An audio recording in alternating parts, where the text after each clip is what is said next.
You've been told that holding on proves you care, that refusing to release the past means your love was real, and that waiting long enough may somehow bring back what was lost. But if holding on could heal you, why does it keep causing so much pain? Why do old memories still disturb your peace? Why do people who are gone still control your emotions? Why do you keep returning to moments that can no longer be changed? The truth is, the pain does not come only from losing something. It also comes from demanding that what has ended should still remain. Buddhism teaches that this struggle against change is one of the deepest causes of suffering. For centuries, Buddhist wisdom has shown that everything we love is temporary. People change, relationships change, dreams change, and even the person you are today will one day become someone new. But the mind does not easily accept this. It holds on to old faces, old promises, old hopes, and old versions of life. It believes that letting go means defeat. It believes that acceptance means the past did not matter. But letting go does not mean you stop caring. It means you stop allowing what has ended to keep hurting you. Tonight, as you listen to these teachings, something inside you may begin to soften. Your mind will slow down. The struggle within you will become quieter. The memories may still appear, but they will no longer feel like chains. You will begin to understand why you have held on for so long and why the same attachment that once gave you comfort is now keeping you trapped. When you finally see this clearly, the weight you have carried may begin to lift. This is not just another lesson about moving forward. This is what Buddhism teaches about the pain of holding on too long and the freedom that begins when you finally allow life to change. Are you ready? Let's begin. And this is where the pain becomes more personal, because sometimes you are not only holding on to what ended, you are holding on to the person you were when it still existed. You may think you miss them, but part of you may also miss yourself. There was a version of you that came alive around them. Maybe you felt softer, braver, more hopeful, more needed, or more understood. Maybe you smiled more easily. Maybe you believed in the future because their presence made tomorrow feel safe. Maybe you felt important because someone depended on you. Maybe you felt beautiful because someone noticed you.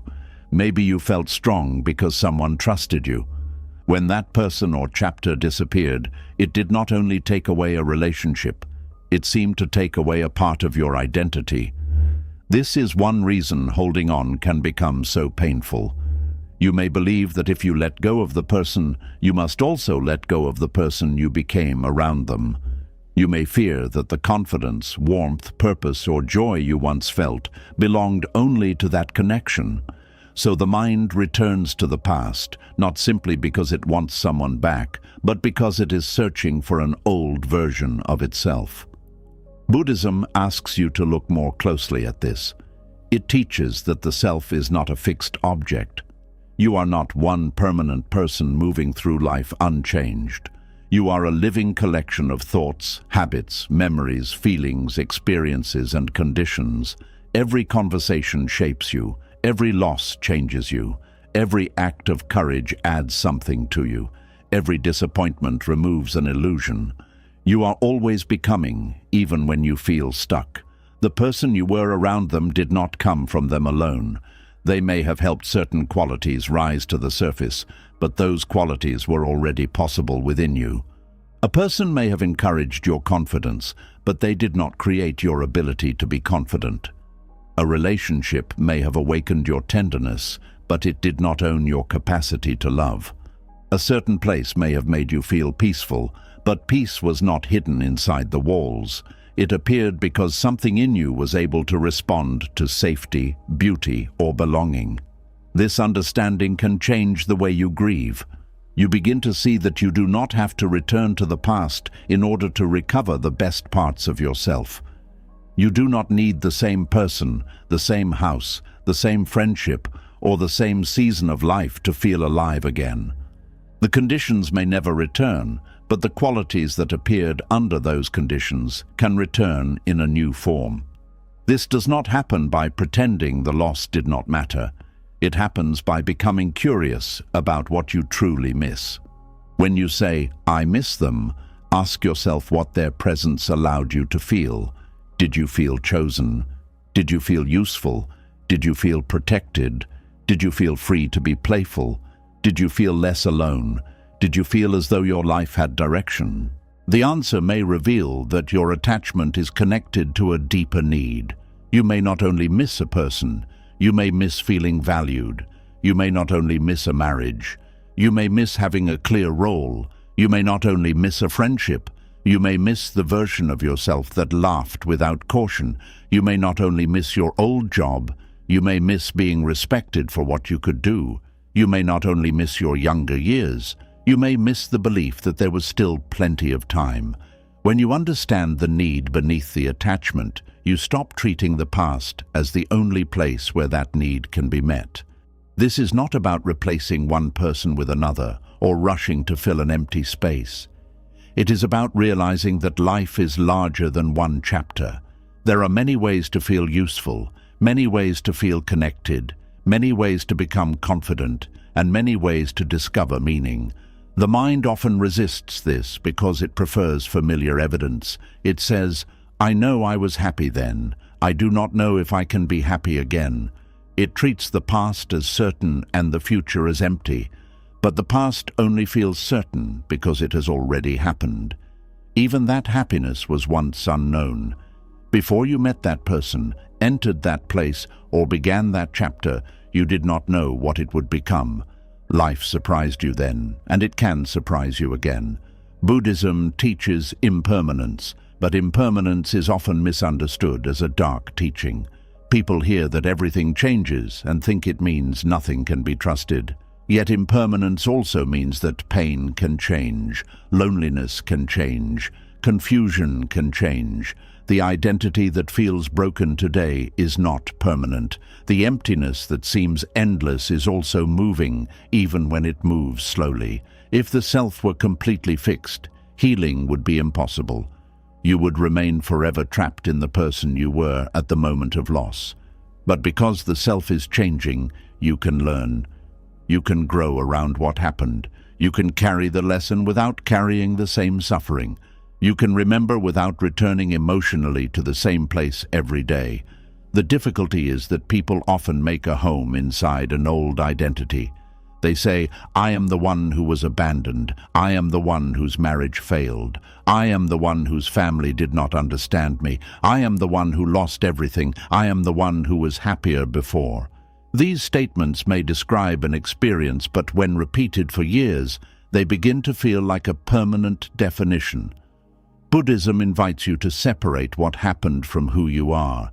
You experienced abandonment, but abandonment is not your entire identity. A relationship ended, but you are not the ending. You were betrayed, but you are more than the person who was betrayed. You lost a role, but you are not only the role you once performed. This distinction matters because the mind becomes loyal to the stories it repeats. If you continually describe yourself through one wound, you begin to protect that wound as if losing it would mean losing yourself. Healing may even feel frightening because you do not know who you will become without the pain. The suffering is uncomfortable, but it is familiar. It gives you a name, a reason, and a story that explains your life. There can be a hidden question beneath long attachment. Who am I if I am no longer the person connected to them? Who are you if you are no longer someone's spouse? Who are you if your children no longer need you in the same way? Who are you when the career that gave you status is over? Who are you when your closest friend becomes a stranger? Who are you when the dream you planned your life around can no longer happen? These questions can feel like emptiness, but Buddhism does not always see emptiness as something negative. An empty space is also an open space. When an old identity falls away, you may feel exposed because the usual labels no longer protect you. Yet this is also the beginning of freedom. You are no longer required to keep performing a version of yourself that belonged to a different time. Many people continue acting according to identities that life has already outgrown. They remain the rescuer even when nobody asked to be rescued. They remain the peacemaker even when keeping peace is destroying their own peace. They remain the loyal one even when loyalty has become self-abandonment. They remain the strong one because they fear nobody will love them if they admit they are tired. Sometimes what you are holding on to is not a person at all. It is a role you learned to play around them. Perhaps you were always the one who listened. You became valuable by absorbing another person's pain. When the relationship ended, you felt useless because nobody was bringing you problems to solve. Perhaps you were the one who sacrificed. You felt good when your needs came last because sacrifice made you feel noble. When there was nobody left to sacrifice for, you did not know how to care for yourself without guilt. Perhaps you became quiet around someone because silence kept the relationship stable. Years later, even after they are gone, you still struggle to speak honestly. Their physical presence ended, but the version of you created in response to them remained. This is another kind of holding on. You may no longer call them, see them, or speak about them, yet you still live according to the habits their presence created. You still apologize when you have done nothing wrong. You still expect anger when you express a need. You still believe love must be earned through exhaustion. You still feel guilty when you rest. You still fear that disagreement will lead to rejection. Letting go, then, is not only about removing reminders or stopping contact. It is about noticing which parts of your identity were shaped by fear, approval, dependence, or survival. It is about asking whether those parts still belong in the life you are building now. Buddhism teaches awareness before change. You cannot release what you refuse to see. This is why mindfulness is so important. Mindfulness does not force you to become a different person overnight. It helps you notice the person you are being in each moment. You may notice that you become small when someone disagrees with you. You may notice that you chase people who become distant. You may notice that you feel anxious when nobody needs you. You may notice that praise gives you a temporary sense of worth, while silence makes you feel invisible. These reactions are not proof that something is wrong with you. They are signs of conditioning. They show you how past experiences are still shaping the present. Once you notice the pattern, you have a choice. You do not have to judge it. You do not have to hate the old version of yourself. That version may have helped you survive. Being agreeable may have protected you in a difficult home. Being useful may have brought you affection. Staying quiet may have prevented conflict. Holding on may have helped you avoid the shock of change. But what once protected you can later imprison you. A habit created for survival can become a wall around your future. Buddhism encourages compassion for the old self, but it does not ask you to remain trapped inside it. You can say, "I understand why I became this way, but I do not have to keep living this way." That sentence holds both kindness and responsibility. It does not blame you for what shaped you, but it reminds you that healing now belongs to you. You may not have chosen the conditions that formed certain habits, yet you can choose whether those habits continue to guide your life. The old self may still appear. You may feel the urge to prove your worth, rescue someone, return to an unhealthy connection, or seek approval from people who rarely give it. The goal is not to destroy that part of you. Fighting it harshly only creates another form of inner conflict. Instead, notice it with patience. You might say, "This is the part of me that is afraid of being forgotten. This is the part of me that believes love must be chased. This is the part of me that misses feeling needed. This is the part of me that thinks the past is the only place where I was truly alive." When you name the feeling clearly, it loses some of its power. It is no longer your entire identity. It becomes an experience moving through awareness. You are not the fear. You are noticing fear. You are not the attachment. You are observing attachment. You are not the old story. You are becoming aware that the story is being repeated. This creates space, and within that space, a new response becomes possible. Instead of calling someone who repeatedly hurts you, you may sit with the loneliness for a few minutes and ask what it is trying to teach you. Instead of looking through old photographs until you feel broken, you may remember one good moment, appreciate it, and then return to the room you are in. Instead of telling yourself that your best years are gone, you may ask what qualities made those years meaningful and how those qualities can be expressed now. Perhaps you miss adventure. Adventure may no longer look the same, but curiosity can still live in you. Perhaps you miss being loved. Love may not arrive through the same person, but connection can still grow through friendship, family, community, service, and care for yourself. Perhaps you miss feeling attractive. That feeling may have depended on someone else's attention, but dignity and self-respect do not require an audience. Perhaps you miss being needed. You can still contribute without making your entire worth depend on another person's dependence.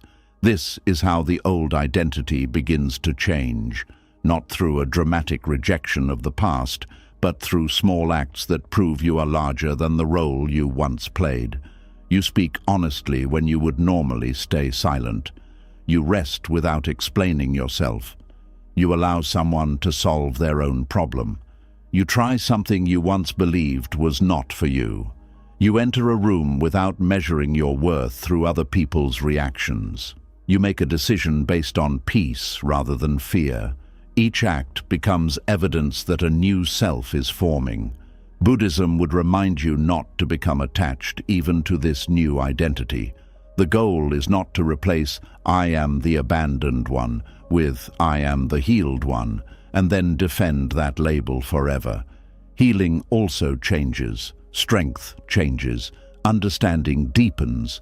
You do not need to create another rigid image of yourself. The deeper freedom is learning that you can meet each stage of life without demanding that you remain the same person. You can be strong today and ask for help tomorrow. You can feel peaceful in the morning and sad in the evening. You can miss someone and still choose not to return. You can love the past and still refuse to live there. This flexibility is not weakness, it is wisdom. A tree that refuses to bend in strong wind is more likely to break. A mind that refuses to change suffers whenever life changes around it. But a mind that can adjust does not lose its roots. It learns how to survive each season. You may worry that becoming someone new means betraying who you used to be. It does not. Growth is not betrayal. You are not disrespecting your former self by leaving behind what no longer serves you. You are completing the work that former self began. The person you were around them may have taught you how deeply you can love. The person you become after them may teach you how deeply you can respect yourself. The person you were in that career may have taught you discipline. The person you become after retirement may learn how to live without proving productivity every day. The person you were while raising a family may have learned sacrifice. The person you become when the children leave may learn that care can include your own needs. Nothing valuable has to be wasted. The old identity can become material for wisdom. You can take the patience, courage, tenderness, humor, knowledge, and strength that developed in the past and carry them forward without carrying the entire situation that produced them.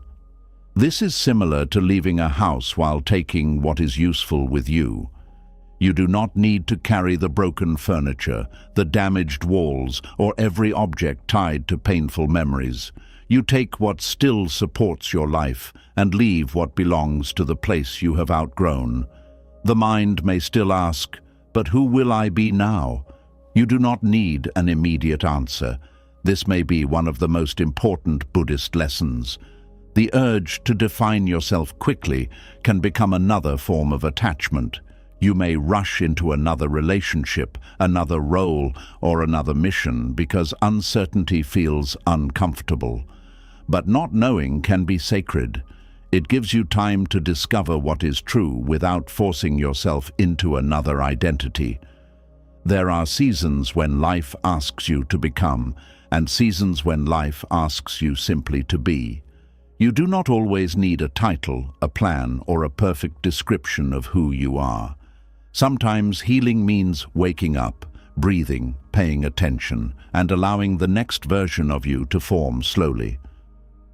During this time, ordinary actions matter. Prepare food with care, walk without rushing, keep your space peaceful, speak with people who allow you to be honest, learn something that has no connection to your old life. Notice what gives you energy and what leaves you feeling empty. These simple observations become clues. You may discover that you enjoy quiet more than you once believed. You may discover that you were not naturally anxious. You were living in conditions that kept you anxious. You may discover that you were not weak. You were constantly giving your strength away. You may discover that you did not lose your joy. It was buried beneath responsibility. You may discover that the person you miss was not the only source of your happiness. They were simply present during a time when you gave yourself permission to feel it. This realization can hurt before it heals. You may feel grief for the years spent believing another person held the key to qualities that were already within you. You may wonder why you waited so long for someone to return, apologize, change, or recognize your value. But do not turn this awareness into another reason to attack yourself.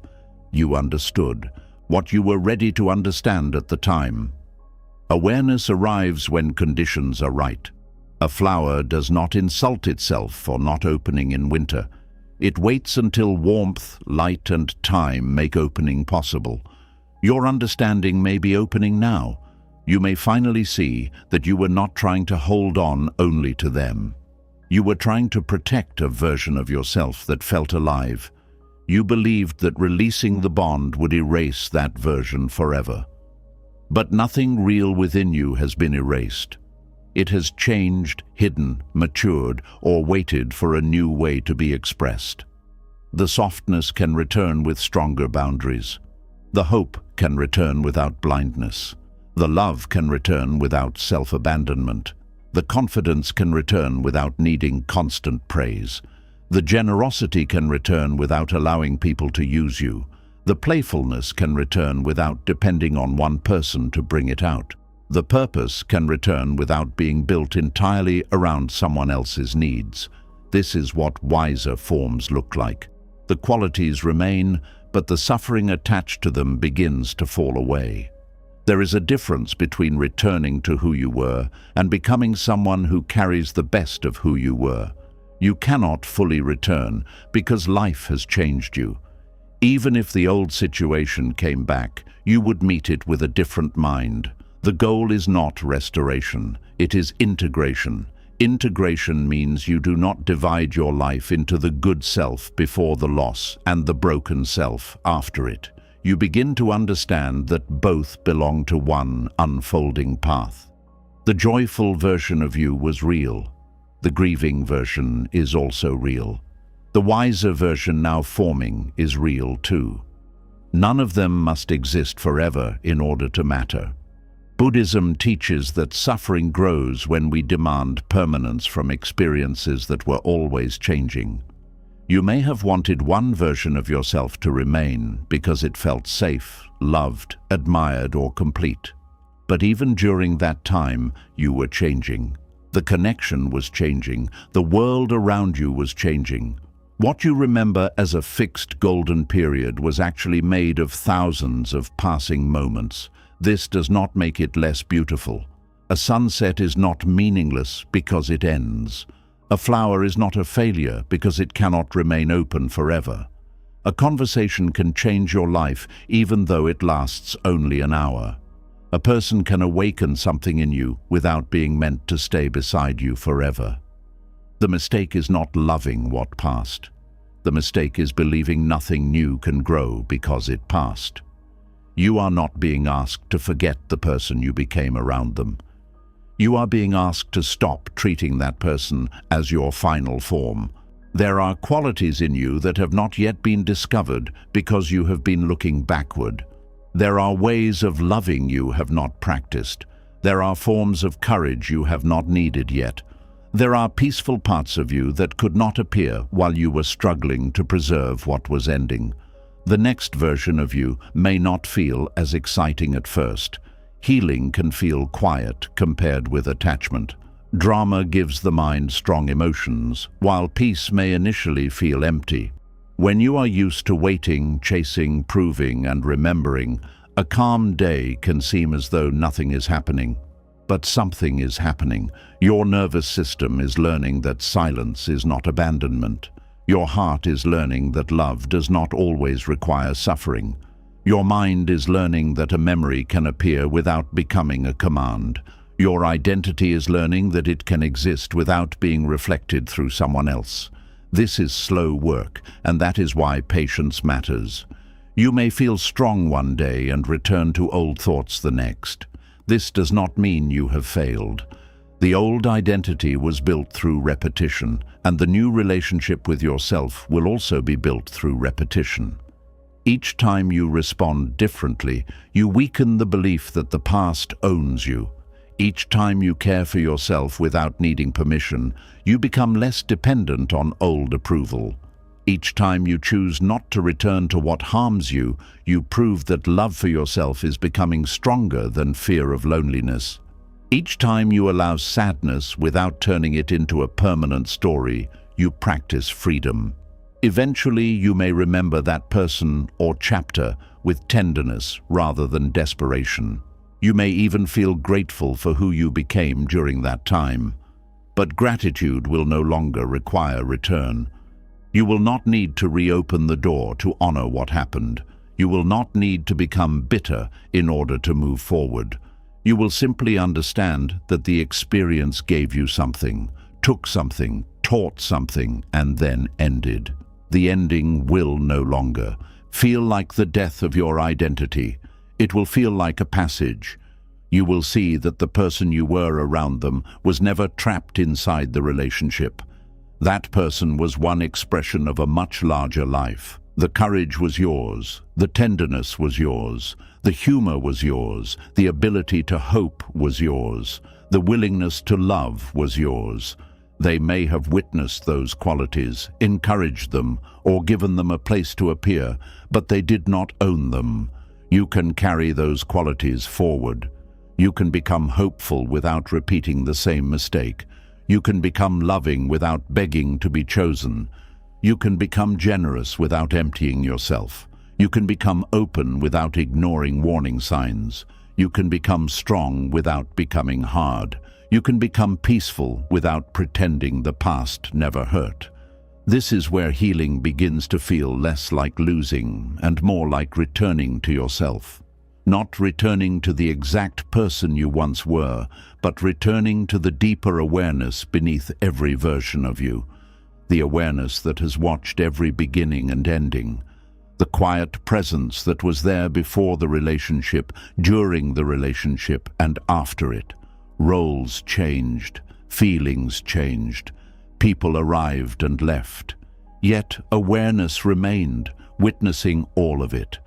When you rest in that awareness, you stop asking one temporary chapter to tell you who you are forever. You allow life to move. You allow identity to soften. You allow the past to be meaningful without making it your permanent home. And perhaps this is what you have been afraid to discover. You can let go of them without losing yourself. You can release the old life without destroying everything beautiful that grew there. You can honor the person you became around them while making room for the person you are still becoming. The past may have introduced you to certain parts of yourself, but it does not have the right to keep them. Those qualities belong to your continuing life. They can rise again with more wisdom, more balance, and more freedom. You are not only the person you were around them, you are also the person who survived their absence. You are the person who is beginning to see clearly. You are the person learning not to confuse attachment with identity. You are the person discovering that change does not always take you away from yourself. Sometimes change removes everything that kept you from meeting yourself more deeply. And as this truth settles in, the question begins to change. You stop asking, "How can I become who I was before?" You begin asking, "What is life now inviting me to become?" That question does not chain you to what ended. It opens a door toward what can still begin. The person you are becoming cannot fully enter your life while part of your mind is still waiting for the past to change. You may have released an old identity, yet still keep one quiet hope alive. Perhaps they will return, explain everything, apologize, or finally become the person you needed them to be. That hope can feel comforting, but Buddhism asks a difficult question. Is it helping you live, or is it helping you avoid what is already true? Hope is often treated as something completely good. People tell you to keep hoping, never give up, and believe that anything can happen. Sometimes hope gives strength. It helps a person endure a difficult season, continue meaningful work, or remain open to possibilities that have not yet appeared. But not every form of hope brings freedom. Some forms of hope quietly keep suffering alive. There is a difference between remaining open to life and demanding one particular future. Healthy hope says, "I do not know what will happen, but I trust that I can meet it." Attachment says, "I cannot be at peace unless this exact thing happens." That difference may appear small, but it changes everything. You may say you are hoping for an apology, but beneath that hope may be the belief that you cannot heal until the person admits what they did.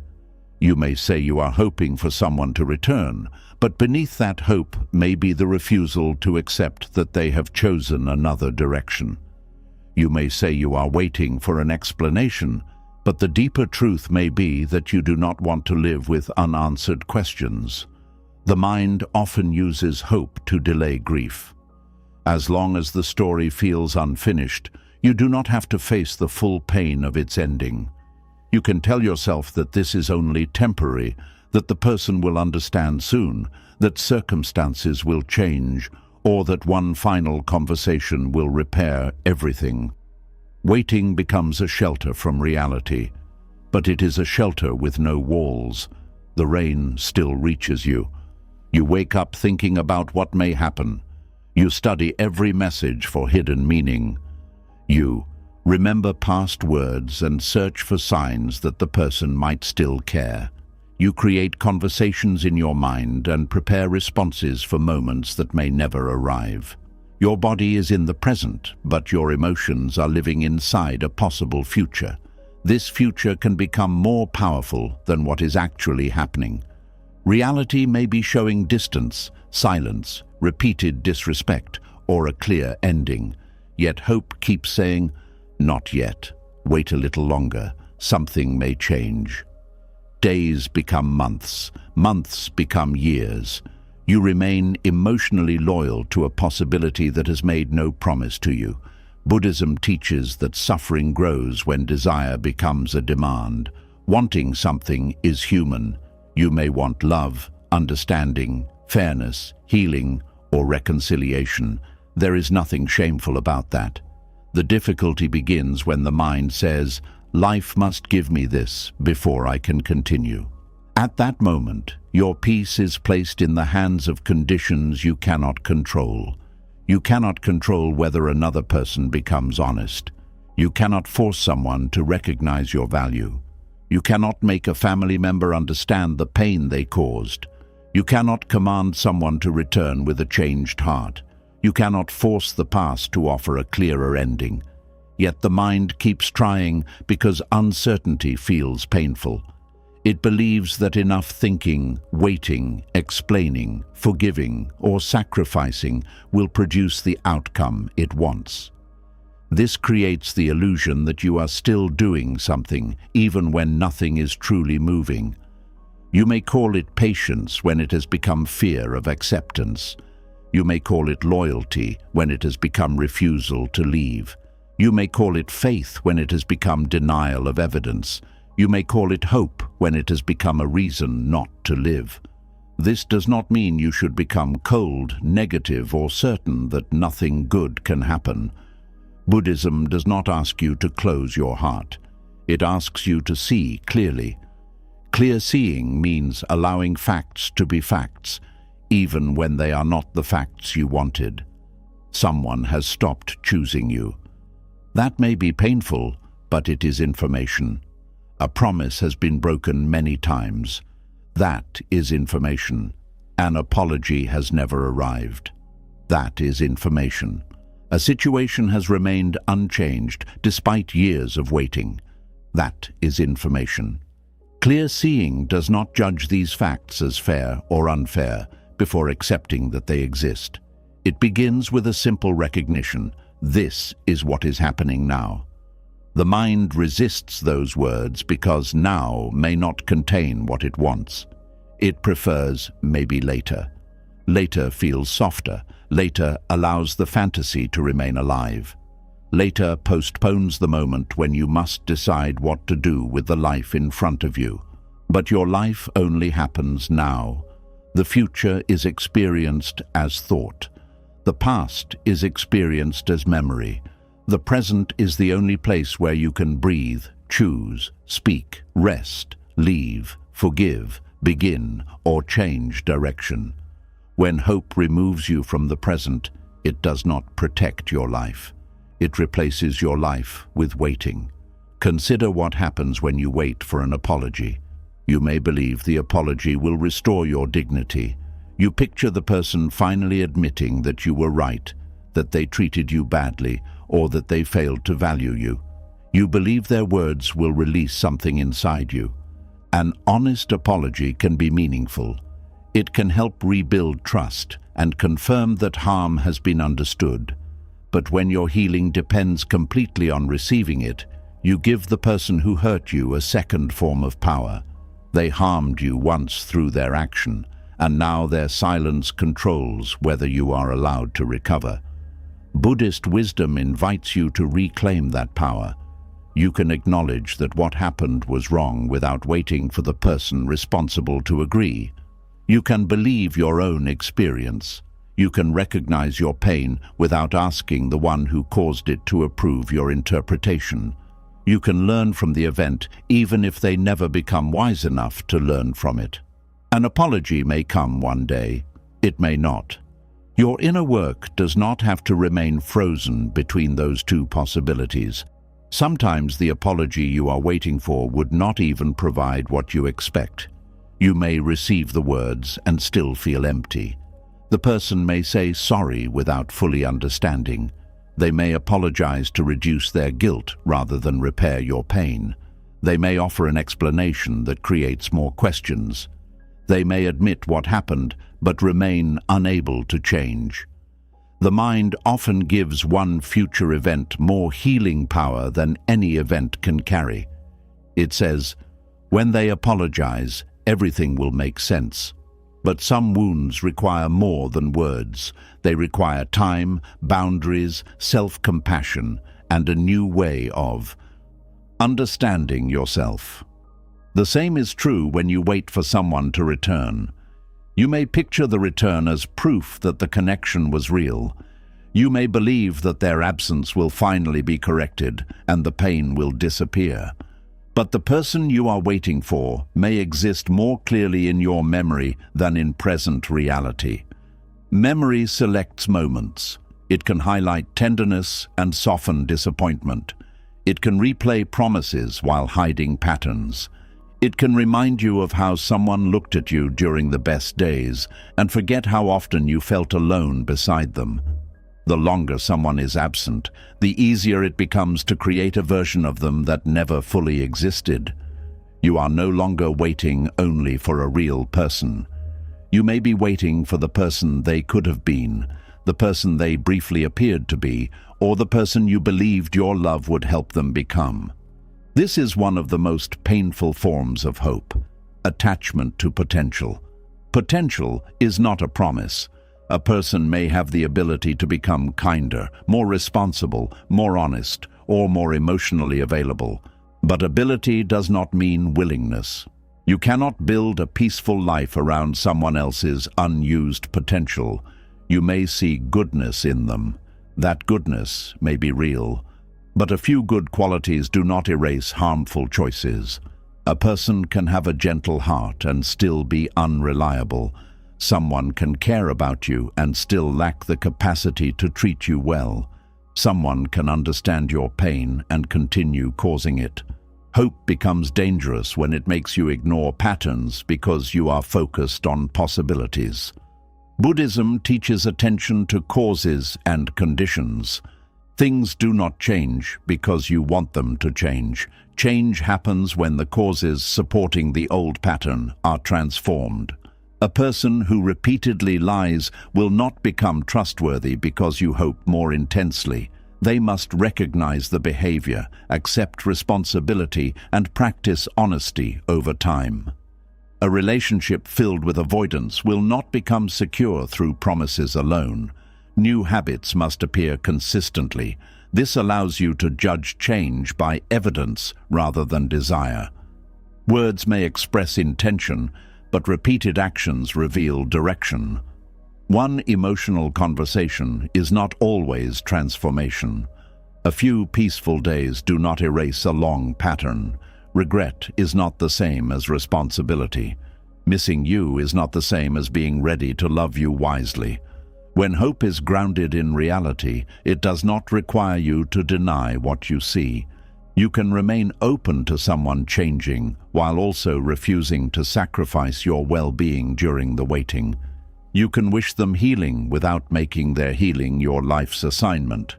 You can leave a door unlocked in your heart without standing beside it every day. This is wise openness. It does not say they will never change. It says, their change is not mine to control, and my life cannot remain suspended until it happens.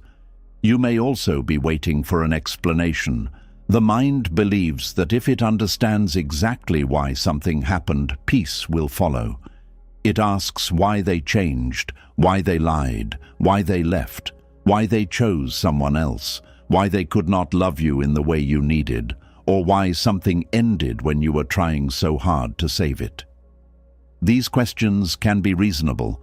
Understanding can teach you valuable lessons. But the search for answers can become endless because human behavior is rarely explained by one clean reason. People act from fear, habit, confusion, selfishness, wounds, desire, weakness, and conditions they may not fully understand themselves. Even if the person offers an explanation, it may not satisfy you. They may not have the awareness to describe their true motives. They may protect their image. They may remember events differently. They may tell you something honest that still feels too small for the pain it caused. The mind wants an answer large enough to match the wound. Sometimes no answer can do that. You may learn that someone left because they were confused. The mind says confusion is not enough. You may learn that they hurt you because they were afraid. The mind says fear does not excuse it. You may learn that they changed because their desires changed. The mind says there must be something deeper. The search continues because you are not only looking for a cause, you are looking for an explanation that makes the outcome emotionally acceptable. But some events will never become acceptable in that way. You may understand them without liking them. You may see the causes without believing the result was fair. Acceptance does not require emotional agreement. This is where Buddhist acceptance is often misunderstood. Acceptance does not mean approval. It does not mean saying that betrayal was fine, loss was easy, or injustice should be ignored. It means ending the argument with the fact that the event occurred. The event has already entered reality. Your refusal cannot remove it. It can only divide your mind between what happened and what you believe should have happened. This inner division creates great suffering. One part of you sees the truth. Another part keeps presenting an alternative version. They left, but they should have stayed.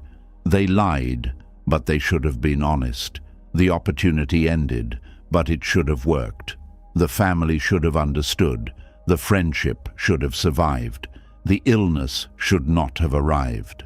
The years should have unfolded differently. The word should can express values. It can help you recognize what is right, kind, or responsible. But when applied endlessly to an unchangeable past, it becomes a weapon against the present. It compares reality with an imagined world and punishes you because reality lost the comparison. Buddhism does not ask you to stop caring about what should be better. It asks you to understand where action is still possible. If a situation can be changed, act wisely. Speak, set boundaries, seek help, repair what you can, or leave what is harmful. But when something cannot be changed, continued resistance does not become courage. It becomes self-inflicted suffering. You may fear that acceptance means giving up too soon. This fear is understandable. Nobody wants to abandon something valuable because of one difficult moment. Patience can be beautiful. Relationships require effort. Healing is rarely immediate. The question is not whether you have hope. The question is what your hope is asking you to ignore. Is it asking you to ignore repeated harm? Is it asking you to ignore your exhaustion? Is it asking you to ignore that only one person is trying? Is it asking you to ignore years of the same promise? Is it asking you to ignore that your life has become smaller while you wait? Wise patience remains awake. It watches what is happening. It does not confuse endurance with progress. It can stay when staying serves love, but it can also leave when staying serves fear. Attachment, however, keeps changing the deadline. It says, give it one more week, then one more month, then wait until after a holiday, a birthday, a crisis, or another promise. Every disappointment creates a new reason to continue waiting. This moving deadline protects the fantasy from evidence. The outcome is always placed just far enough into the future that it cannot be tested today. Meanwhile, the present pays the cost. You lose sleep. You stop meeting new people. You become emotionally unavailable to those who are actually present. You delay decisions. You check your phone. You interpret silence. You lose interest in your own life because all your energy is directed toward what someone else may eventually do. The cost of false hope is not only disappointment, it is the life you do not fully enter while waiting. There may be opportunities you cannot see because your attention is turned backward. There may be friendships you do not deepen because you are protecting space for someone absent. There may be parts of yourself ready to grow, but growth would make the old dream less important, so you unconsciously resist it. Sometimes people fear healing because healing seems like surrendering the possibility they have protected for so long. They think, what if I move forward and they return? What if I stop waiting just before everything changes? This thought keeps many people trapped. But moving forward does not make you incapable of responding to future change. If someone truly returns with honesty, maturity, and consistent action, you can evaluate that reality when it arrives. You do not have to suffer in advance to prove you remained available. You can live fully now and still make a wise decision later. This is a powerful shift. You stop asking, what if the future gives me what I want, and begin asking, what does the present require from me? Perhaps the present requires rest. Perhaps it requires grief. Perhaps it requires a boundary. Perhaps it requires admitting that someone's words and actions do not match. Perhaps it requires learning how to be alone without treating solitude as a punishment. Perhaps it requires building a life that is not dependent on one uncertain outcome. The present rarely demands that you solve the rest of your life. It usually asks for one honest response. Buddhist practice returns you to this honesty through awareness. You notice hope arising as a thought. You do not have to destroy it, and you do not have to obey it. You might hear the mind say, "Maybe they will call today." You can recognize the thought without arranging your entire day around it. You might feel the urge to check for a message. You can breathe and notice the physical feeling beneath the urge. Perhaps there is tightness in your chest, emptiness in your stomach, or restlessness in your hands.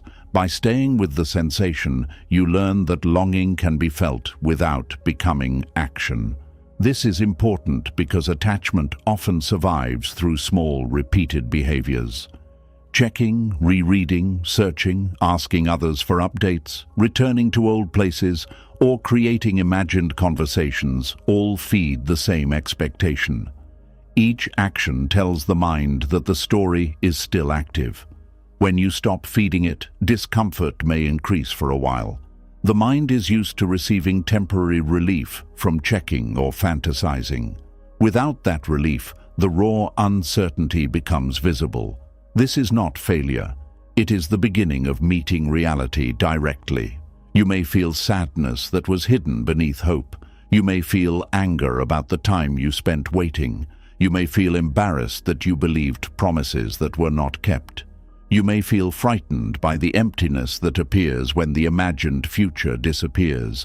Treat these feelings gently. Hope may have been protecting you from them. It may have helped you survive a period when the full truth felt too painful. There is no need to hate yourself for using it, but a protection that was once helpful can become a prison. At some point you become strong enough to face what hope was hiding. Grief says, "This mattered, and it is gone." False hope says, "Do not grieve yet. It may still return." Grief hurts deeply, but it moves. It rises, falls, changes shape, and gradually makes room for life. False hope can keep grief frozen because it refuses to acknowledge the ending. This is why acceptance may initially feel more painful than waiting. Waiting gives you small doses of possibility. Acceptance removes the imagined escape and leaves you with what is real. But the sharp pain of truth can heal. The dull pain of endless waiting often cannot. You do not have to force acceptance in one dramatic moment. It can happen slowly. Today, you accept that you have not received the apology. Tomorrow, you accept that you may never receive it. Later, you accept that your worth does not depend on it. Today, you accept that the person is absent. Tomorrow, you accept that their absence is a choice you cannot control. Later, you discover that your life can become meaningful without their return. Acceptance deepens through repeated contact with reality. Each time the mind escapes into an imagined future, you gently bring it back, not with cruelty, but with clarity. You might say, "That is what I wish would happen. This is what is happening." Both statements can exist together. You can wish they had stayed and accept that they left. You can want an explanation and accept that none has come. You can hope someone heals and accept that they are not healthy for you now. You can love a possibility and still refuse to sacrifice your present life to it. This is not hopelessness. It is mature hope. Mature hope is wider than one outcome. It does not say, "I will only be happy if this door opens." It says, "If this door remains closed, life may still contain paths I cannot yet see." It trusts your capacity more than it trusts a particular result. You may not know who will enter your life, what opportunities will arise, or how your heart will change. Mature hope allows uncertainty without filling it with one demand. It says, "Something meaningful may still grow, even if it looks nothing like the future I once planned." This form of hope is peaceful because it does not argue with the present. It works with what exists. It plants where there is soil instead of standing forever beside land that no longer belongs to you. Buddhism teaches that attachment narrows the mind. It chooses one form of happiness and rejects every other form before they arrive. You tell yourself that only this person can make you feel understood, only this opportunity can make your life successful, or only this ending can give you peace. Life may be offering something different, but attachment cannot recognize it because it is comparing everything with the preferred outcome. A new friendship feels unimportant because it is not the old relationship. A quiet life feels empty because it is not the exciting future you expected. A different career feels like failure because it is not the path you planned. A peaceful ending feels disappointing because you wanted reconciliation. When you release the demand for one exact result, your attention becomes wider. You begin to notice forms of goodness that attachment had made invisible. You may discover that being understood by yourself is more stable than being understood by someone inconsistent. You may discover that peace without an explanation is stronger than peace dependent on another person's words. You may discover that a closed door prevented you from spending more years in the wrong room. These discoveries do not require you to call every loss a blessing. Some events remain painful. Some endings leave real damage. Buddhist wisdom does not decorate suffering with empty positivity. It simply refuses to believe that pain has the final authority over what your life can become. You can lose what you wanted and still create meaning. You can be denied closure and still close the chapter within yourself. You can receive no apology and still stop carrying the injury. You can watch someone remain unchanged and still choose to change your relationship with them. Your freedom begins when reality no longer has to match your preferred picture before you are willing to live. This does not make you passive. Acceptance often creates clearer action. When you stop spending energy arguing with facts, you can decide what those facts require. If someone repeatedly disrespects you, acceptance may lead to distance. If a dream is no longer possible in its original form, acceptance may help you find another way to express what mattered within it. If a relationship has ended, acceptance may allow you to grieve instead of continuing negotiations inside your mind. If your body or circumstances have changed, acceptance may help you care for the life you have rather than punish it for not being the life you expected. Resistance says, "This should not be happening." Acceptance says, "It is happening." What is the wisest response now? That question returns your power. You may not control the event, but you can influence what grows from it. You can choose whether uncertainty becomes endless waiting or a space for discovery. You can choose whether disappointment makes you bitter or more honest. You can choose whether the absence of closure keeps you trapped or teaches you to create peace without permission. The mind may continue offering the old future. It may do so during lonely nights, familiar songs, birthdays, or moments when life feels difficult. It may say, perhaps things could still become exactly as they were meant to be. You do not need to argue with the thought. Let it pass like a cloud. A thought is not a prophecy. A longing is not an instruction. A possibility is not a promise. Return to what is here. Feel your breath. Notice the room. Listen to the sounds around you. Ask what deserves your care today. The life in front of you may seem smaller than the dream you are releasing, but dreams often appear large because they contain no ordinary difficulties. Reality includes chores, uncertainty, effort, disappointment, and imperfect people. Yet reality also contains touch, laughter, food, sunlight, learning, conversation, and moments that can actually be lived. An imagined future may be beautiful, but you cannot inhabit it. You can only repeatedly visit it in thought. Buddhism calls you home to the present, not because the present is always pleasant, but because it is real. Reality is where healing becomes possible. It is where you stop bargaining with silence and begin listening to yourself. It is where you stop asking someone absent to choose you and begin choosing the life still available. One day you may look back and understand that what you called hope was sometimes fear wearing a beautiful name. It was fear of grief, fear of uncertainty, fear of starting again, and fear that accepting the ending would make it final. But the ending was already real. Your acceptance did not create it. Acceptance only ended the struggle against it. That struggle may have exhausted you more than the loss itself. When the struggle softens, you may feel an unexpected quiet. Nothing outside has changed. The apology may still be absent. The person may still be gone. The explanation may still be incomplete. Yet your mind is no longer demanding that these things change before you are allowed to breathe. This is the freedom Buddhism points toward.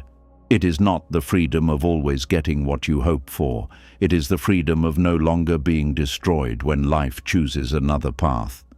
You can still have hopes. You can still make plans, pray for healing, and remain open to beautiful possibilities. But you hold them gently. You do not turn them into conditions for peace. You say, "This is what I would welcome, but I will not abandon myself if it does not arrive." You say, "I hope they change, but I will respond to who they are now." You say, "I would value an apology, but I will not wait for it to believe my pain mattered." You say, "I wish the story had ended differently, but I will not spend the rest of my life rewriting its final page." This is hope without attachment. It is alive but not desperate.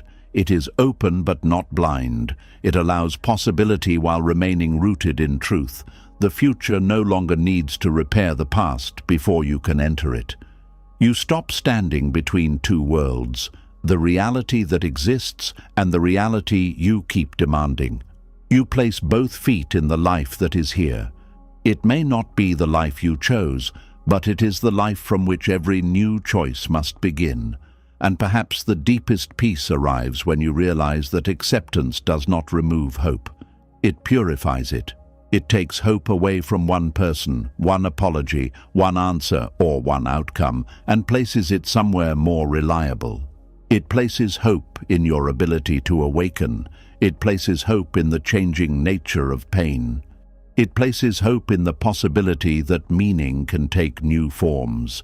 It places hope in the truth that a life can remain unfinished without being empty. You no longer hope that reality will surrender to your demand. You begin trusting that you can meet reality with wisdom. That is when waiting loosens its hold. That is when the imagined future stops controlling the present. That is when you understand that peace was never hiding inside the outcome you wanted. It was waiting inside your willingness to stop fighting what is already here.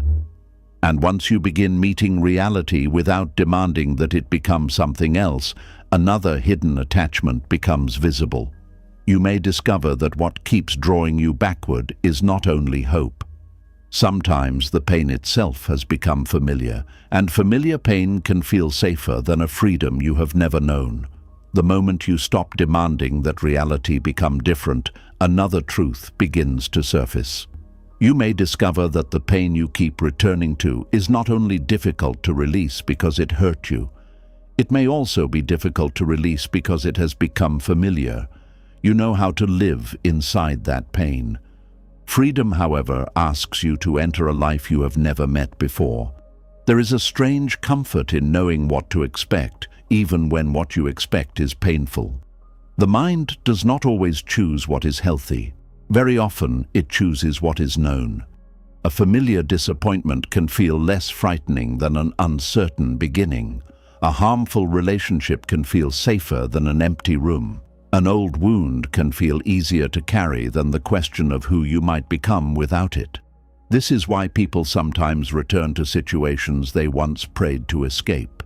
They leave, feel the first discomfort of freedom, and suddenly begin remembering only the good moments. They forget the anxiety, the disrespect, the confusion, and the exhaustion. The mind begins to whisper that perhaps the pain was not so terrible after all. It may even suggest that returning would be easier than learning how to live differently. The suffering was painful, but it had a pattern. You knew what would happen. You knew how the other person would behave. You knew how you would respond. You knew when to remain silent, when to apologize, when to withdraw, and when to pretend everything was fine. Your role had become clear, even if that role was slowly destroying your peace. Freedom removes that familiar script. When you leave what harmed you, you may no longer know what to do with your mornings, your thoughts, your attention, or your emotional energy. There may be no argument to prepare for, no distant person to chase, no problem to solve, and no one whose mood you must carefully study. The silence that should feel peaceful may instead feel uncomfortable. You may mistake this discomfort for evidence that you made the wrong choice. But discomfort does not always mean danger. Sometimes discomfort means you are no longer living according to an old pattern. Buddhism teaches that the mind becomes conditioned through repetition. What you repeatedly think, feel, and do begins to seem natural. This does not mean the pattern is wise. It only means it has been practiced many times. A person who has spent years worrying may feel uneasy during a calm day. A person who has always had to earn affection may distrust love that is freely given. Someone who grew up around conflict may find peaceful relationships strangely dull. Someone who has spent years rescuing others may feel useless when nobody needs saving. The mind may then create a problem simply to return to what it recognizes. You may reopen an old conversation, check on someone who repeatedly hurt you, or begin doubting a healthy decision. You may return mentally to an insult that happened years ago. You may look for signs of rejection where none exist. You may choose people who make you work for their attention because easy affection feels unfamiliar. This is not always because you want to suffer. It may be because your mind has learned to confuse familiarity with safety. Familiarity says, "I have survived this before." Freedom says, "I do not know what will happen here." The mind often chooses the first voice because survival feels more certain than possibility. It may prefer a prison with a known routine to an open road without a map. This is one reason change can feel frightening even when the change is good. You may know that a relationship is harmful, a habit is limiting you, or a role is draining your life. Yet the moment you consider leaving, the mind presents every possible danger.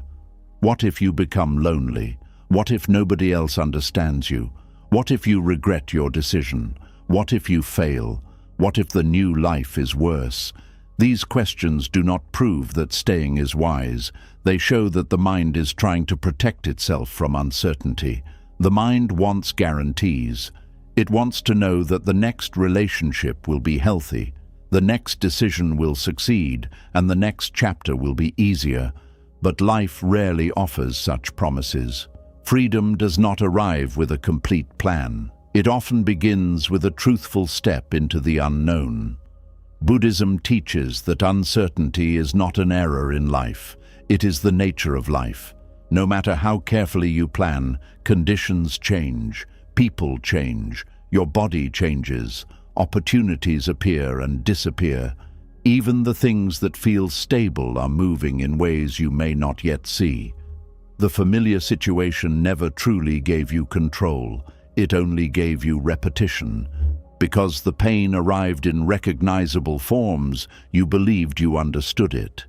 Because you could predict someone's behavior, you felt prepared. But predicting harm is not the same as being safe from it. You may know exactly how someone will disappoint you, but that knowledge does not protect your heart. You may understand every stage of a destructive pattern, but understanding the pattern does not make it healthy. You may know how to survive another difficult year, but survival alone may no longer be the life you want. The illusion of control keeps many people attached to suffering. They think, "At least I know how to handle this." They do not yet trust themselves to meet something new. But look more closely. You learned how to survive the old pain without knowing every step in advance. You adapted because you had to. That same ability can help you meet freedom. You do not need to understand the entire road before taking one step. You only need enough awareness to stop walking in the direction that repeatedly harms you. Sometimes familiar pain begins very early in life. A child who receives attention only when being useful may grow into an adult who feels valuable only while helping others. A child raised around emotional distance may later become attached to unavailable people. A person who was frequently criticized may become uncomfortable around kindness because criticism feels more believable. These patterns can continue without conscious choice. The person may say they want peace, yet repeatedly enter situations where peace is impossible. They may say they want love, yet distrust people who treat them well. They may say they want freedom, yet feel drawn toward anyone who limits them. The mind is not trying to ruin their life. It is repeating what it learned. This understanding should create compassion, not shame. You are not foolish because you returned to something familiar. You may have been following an old map that once helped you navigate difficult conditions, but a map created in one place may lead you in the wrong direction somewhere else. The behavior that protected you in the past may not be needed now. Silence may once have kept conflict from becoming worse, but silence may now prevent honesty. Pleasing others may once have helped you receive affection, but it may now attract people who take without giving. Constant alertness may once have protected you from unpredictable behavior, but it may now prevent you from resting around trustworthy people. Freedom begins when you notice that the old protection has become a present limitation. This can be difficult because familiar suffering often becomes connected to identity. You may not simply think, "I experience difficult relationships." You may think, "I am the kind of person people leave." You may not say, "I learned to worry." You may say, "I am an anxious person." You may not recognize that you were trained to overgive. You may describe yourself as someone who must always be strong. When a pattern becomes part of your identity, leaving it can feel like losing yourself. Who are you if you are not the one who fixes everything? Who are you if you stop waiting for someone to choose you? Who are you if you no longer tell the story of what happened? Who are you when pain is no longer the center of your conversations, decisions, and private thoughts? The freedom you wanted may suddenly feel like emptiness because the old identity no longer has a task. Buddhism teaches that the self is not a solid object. This means you are not required to remain loyal to an identity formed under painful conditions. You can respect the person you had to become without continuing to live as that person forever. The part of you that learned to endure may have been powerful.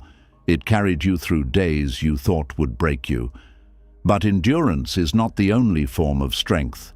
Leaving is also strength. Receiving care is strength. Resting is strength. Allowing life to become simpler can be strength. You do not have to create hardship in order to prove that you are capable of surviving it. Some people feel most alive during emotional chaos. Their attention becomes sharp. Their body fills with energy. They know what to do when there is a crisis. Calmness, however, leaves them without a familiar purpose. They may then mistake peace for boredom. This is why a healthy life can initially feel less exciting than a painful one. A relationship filled with uncertainty creates powerful emotional highs and lows. One day you feel rejected. The next day you receive affection and feel enormous relief. Because the relief is so strong, you may call it deep love. but part of its intensity comes from the pain that came before it. Stable care may feel quieter. There may be no desperate waiting, no sudden return, and no emotional rescue. At first, the mind may judge this steadiness as lacking passion. In reality, it may simply be unfamiliar with love that does not require fear. The nervous system can become used to tension.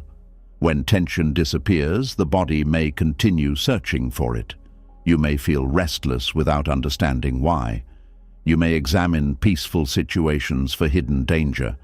You may test someone's loyalty, start an unnecessary argument, or withdraw before they have a chance to leave. You are trying to return to the emotional environment you know. Mindfulness helps you see this moment before the old pattern becomes action. You notice the urge to create distance. You feel the discomfort of being treated well. You hear the thought that says something must be wrong because everything is calm. Instead of reacting immediately, you remain present. You might tell yourself, "This calmness feels strange because I have not practiced it for long." That sentence separates unfamiliarity from danger.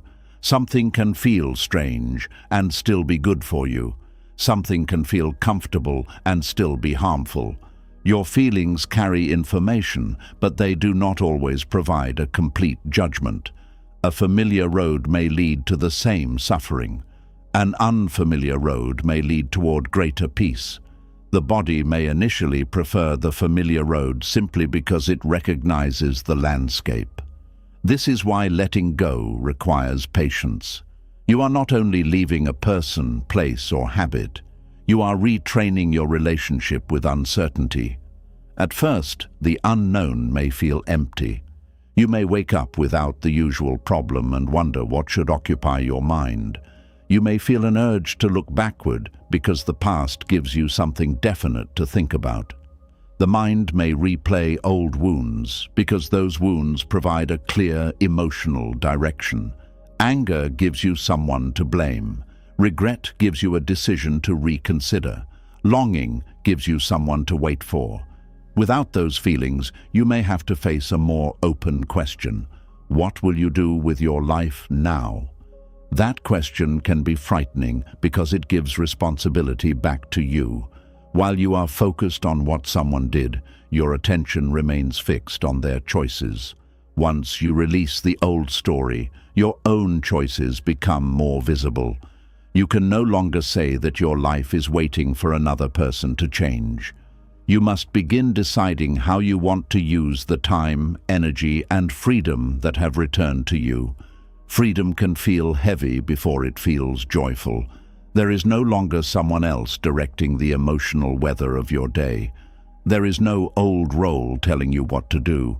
You must learn what you enjoy, what you value, what you need, and what kind of peace you want to protect. This discovery does not happen instantly.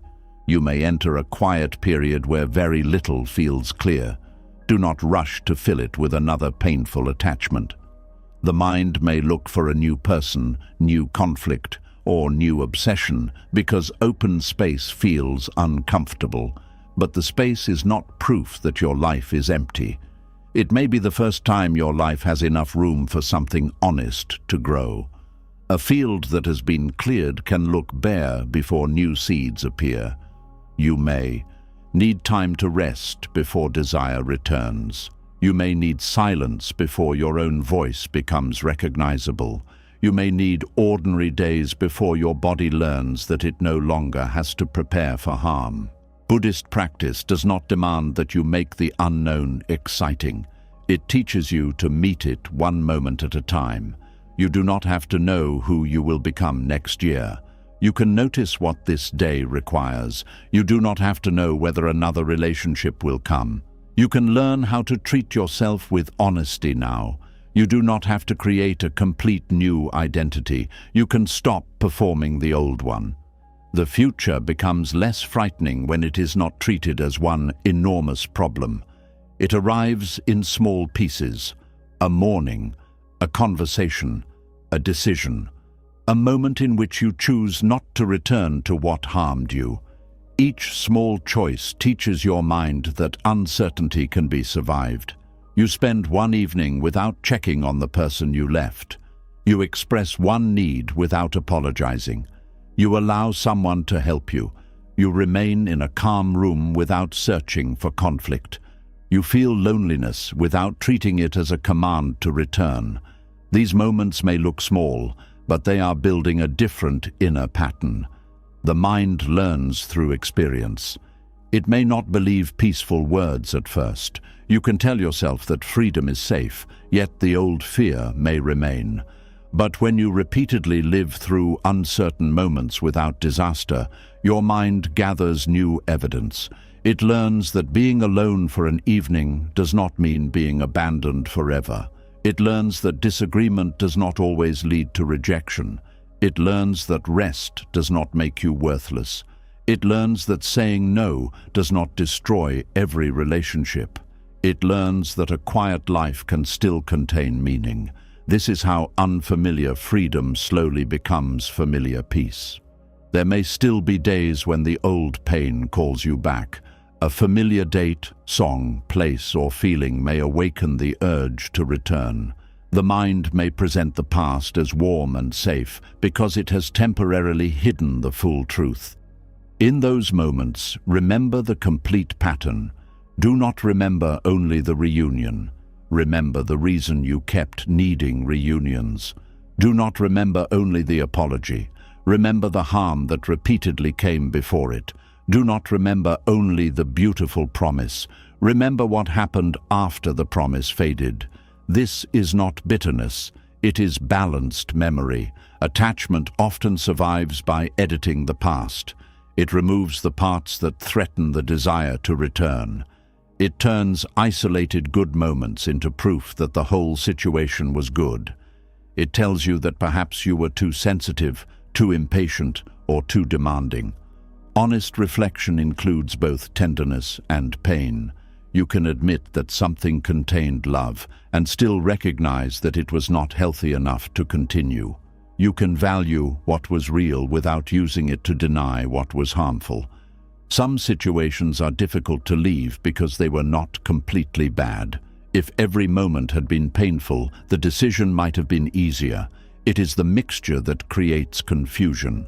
There were good days, there were sincere words, there may have been genuine affection, but genuine affection does not always create a safe relationship. Love can exist alongside immaturity, dishonesty, dependency, or repeated harm. Buddhist wisdom encourages you to look at the results a condition produces. Does the attachment create greater clarity, compassion, and peace? Or does it repeatedly create fear, confusion, and loss of self-respect? You do not need to call the other person evil to recognize that the pattern is harmful. You do not have to erase every good memory to choose freedom. You only have to stop using good moments as permission for repeated suffering. Freedom also requires grieving the benefits the painful situation gave you. This may sound strange, but even harmful patterns can provide something. A difficult relationship may protect you from loneliness. Constant worry may give you the feeling that you are preparing.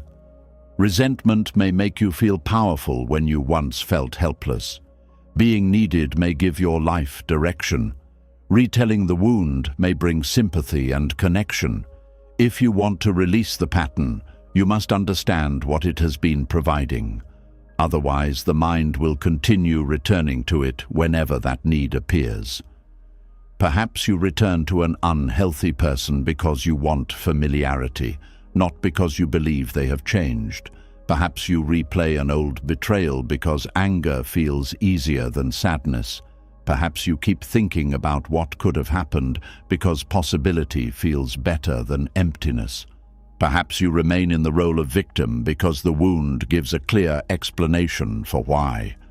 You are afraid to begin again. Seeing this does not make your suffering false. The injury may be real. The loss may be serious, but the mind can use a real wound in ways that continue the pain long after the original event. You can honor what happened while asking what function the memory serves today. Does returning to it teach you something new, or does it only recreate the same emotion? Does thinking about the person help you make a present decision, or does it allow you to avoid your current life? Does telling the story bring understanding, or does it keep your identity fixed inside the worst moment? These questions help you distinguish reflection from repetition. Reflection produces insight. Repetition produces exhaustion. Reflection looks at the past to understand a pattern. Repetition enters the past to experience the wound again. Reflection eventually returns you to the present with greater wisdom. Repetition leaves you trapped in the same emotional place. The mind may insist that it is trying to solve the event. It may examine every detail, search for the exact moment things changed, or create different endings. But sometimes there is nothing left to solve. The thinking continues because the mind knows the wound better than it knows freedom. You can gently interrupt this habit by grounding yourself in what is here. Notice where you are sitting, feel your feet, listen to the sounds around you, name the emotion without repeating the whole story. You may say, sadness is here. You do not have to add every reason, every memory, and every imagined conversation. The emotion can be felt directly. When you separate the feeling from the story, you discover that emotions move. Sadness changes in the body. Anger rises and falls. Fear becomes stronger, then softer. It is often the repeated story that gives the emotion a sense of permanence. Buddhism teaches you to observe experience without grasping it. This means allowing pain to appear without building a home around it. You do not push it away, but you do not keep feeding it. The old wound may visit. It does not have to become your residence. As you practice this, the mind may become frightened. It may feel that releasing the pain means forgetting the lesson. But wisdom does not require continuous suffering. You can remember that fire burns without placing your hand in it every day. You can keep the lesson while releasing the emotional punishment. You can know that a certain pattern is dangerous without continually reliving how you discovered it. Pain may have taught you something, but pain does not need to remain your teacher forever. At some point, peace must be allowed to teach you too. Peace can teach you that your value does not increase when you suffer for others. It can teach you that love does not need constant proof. It can teach you that a quiet mind is not an empty mind. It can teach you that uncertainty can contain possibility rather than only danger. These lessons may feel less dramatic, but they are deeply transforming. You begin to notice that freedom is not a sudden feeling of complete confidence. It is often the decision not to return, even while part of you is afraid. You may still miss the familiar person. You may still feel uncertain about the future. You may still wonder whether you could have endured longer. Freedom does not require the absence of these thoughts. It requires that they no longer decide your direction. Courage is not feeling certain. Courage is moving wisely while certainty is unavailable. This is especially important when leaving roles that gave your life structure. Retirement, the end of parenting responsibilities, the loss of a relationship, or a change in health can remove familiar duties. You may feel that your usefulness has disappeared. The old role may have been exhausting, but at least it answered the question of what you were supposed to do. Without it, freedom can feel like a lack of purpose. Buddhism invites you not to rush into another identity simply to avoid that discomfort. Allow yourself to be between roles. Let the old form end before demanding that the new one appear. A pause is not a failure. An empty page is not a ruined story.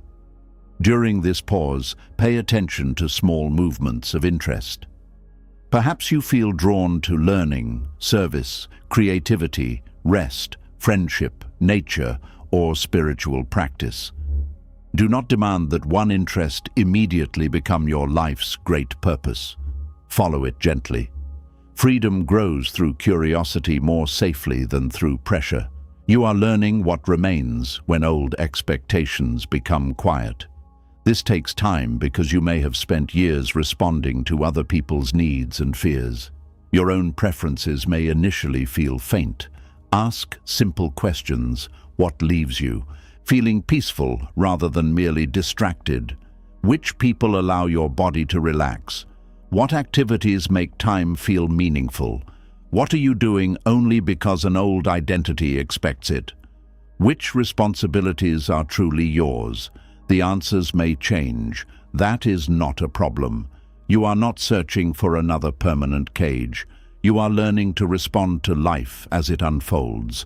The unknown becomes less threatening when you stop demanding that it immediately define itself. You may not know what freedom will become, but you can recognize what it is no longer asking you to tolerate. It is not asking you to remain where you are repeatedly diminished. It is not asking you to earn basic respect. It is not asking you to rehearse the same wound every night. It is not asking you to sacrifice your entire future for a familiar past. This clarity can be enough for the next step. There may be people who do not understand your decision. They may encourage you to return because the old version of you was convenient for them. Your silence protected their comfort. Your endless giving benefited them. Your willingness to forgive without change allowed the pattern to continue. When you choose freedom, others may call you selfish, cold, or different. They may be correct that you are different. You are becoming less available for what repeatedly harms you. Their discomfort does not prove your growth is wrong.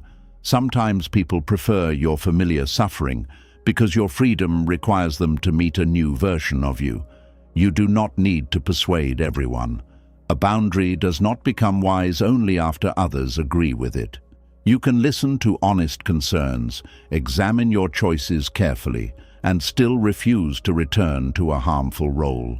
Buddhism teaches compassion, but compassion does not require self-abandonment. You can understand why someone behaves as they do without volunteering to remain the place where their unhealed behavior lands. You can wish them well from a distance. You can forgive without reopening access. You can recognize their suffering without making it your home. This is freedom with compassion. It does not depend on hatred to maintain distance. It depends on clear understanding. Hatred can become another familiar bond. You may leave physically while continuing to fight the person mentally. Every imagined argument keeps them present. Every desire to prove them wrong makes your peace dependent on their defeat. Real freedom is quieter. You no longer need them to suffer, regret, or understand before you move forward. You stop using anger to protect your decision because your clarity has become strong enough. This does not happen all at once. Anger may be necessary for a period. It can show you where a boundary was violated. It can help you recognize that treatment you accepted was not acceptable.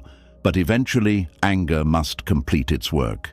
If you keep feeding it after the boundary is secure, it becomes another room inside the same prison. Freedom means the past no longer controls your emotional atmosphere, whether through longing or resentment. You may remember without being pulled backward. You may hear the person's name without losing the entire day. You may recognize that the experience shaped you without believing it must define every future relationship. This is how you know unfamiliar freedom is becoming lived freedom. It stops feeling like an empty space and begins to feel like room to breathe. The silence becomes restful. The lack of drama becomes stability. The absence of the old role becomes choice. The uncertain future becomes open rather than threatening. You begin to trust that not knowing what comes next is not the same as having nothing ahead. There are things that cannot enter while your hands are closed around familiar pain. New relationships cannot be met clearly if every person is compared with someone from the past. New opportunities cannot be recognized if all your attention is spent repairing an old dream. Inner peace cannot settle where the mind keeps recreating danger. Letting go opens the hand, At first, the empty hand may feel strange. It held the old story for so long that release feels like loss. But an open hand can receive. It can create. It can touch the present without forcing it to resemble the past. Buddhism does not promise that freedom will always feel safe. It teaches that clinging does not create true safety. Everything changes, including the things you try desperately to preserve. Real security does not come from arranging life so that nothing unexpected happens. That is impossible. It comes from developing a mind that can meet change without completely losing itself. You may not know what will happen, but you can trust your awareness. You can notice when a situation is harming you. You can pause before repeating an old response. You can ask for help. You can leave when necessary. You can begin again without having every answer. This trust is different from control. Control tries to make life predictable. Trust allows life to be uncertain while remembering that you can respond with wisdom. That is the strength freedom requires. You do not need to become fearless. You only need to stop treating fear as proof that the old pain is safer. The familiar may feel comfortable because it is known, but known suffering remains suffering. The unknown may feel frightening because it has no shape, but it also contains possibilities the old pattern could never provide. There may be peace you have not yet experienced because chaos always felt more natural. There may be love you have not recognized because it did not ask you to chase it. There may be confidence that can only develop when nobody else is deciding your worth. There may be a life that feels quiet at first because it is no longer built around survival. You will not discover it by returning to the same wound for answers. You discover it by staying present through the discomfort of change. You let the old pattern call without obeying it. You allow uncertain days to pass without filling them with familiar pain. You give your mind new experiences from which to learn. Slowly, the unknown begins to lose its darkness. You look back and realize that the empty space did not destroy you. It gave you room. The loneliness did not remain forever. It taught you how to be present with yourself. The absence of the old role did not make you worthless. It allowed qualities that had been buried to rise. Then you understand something important.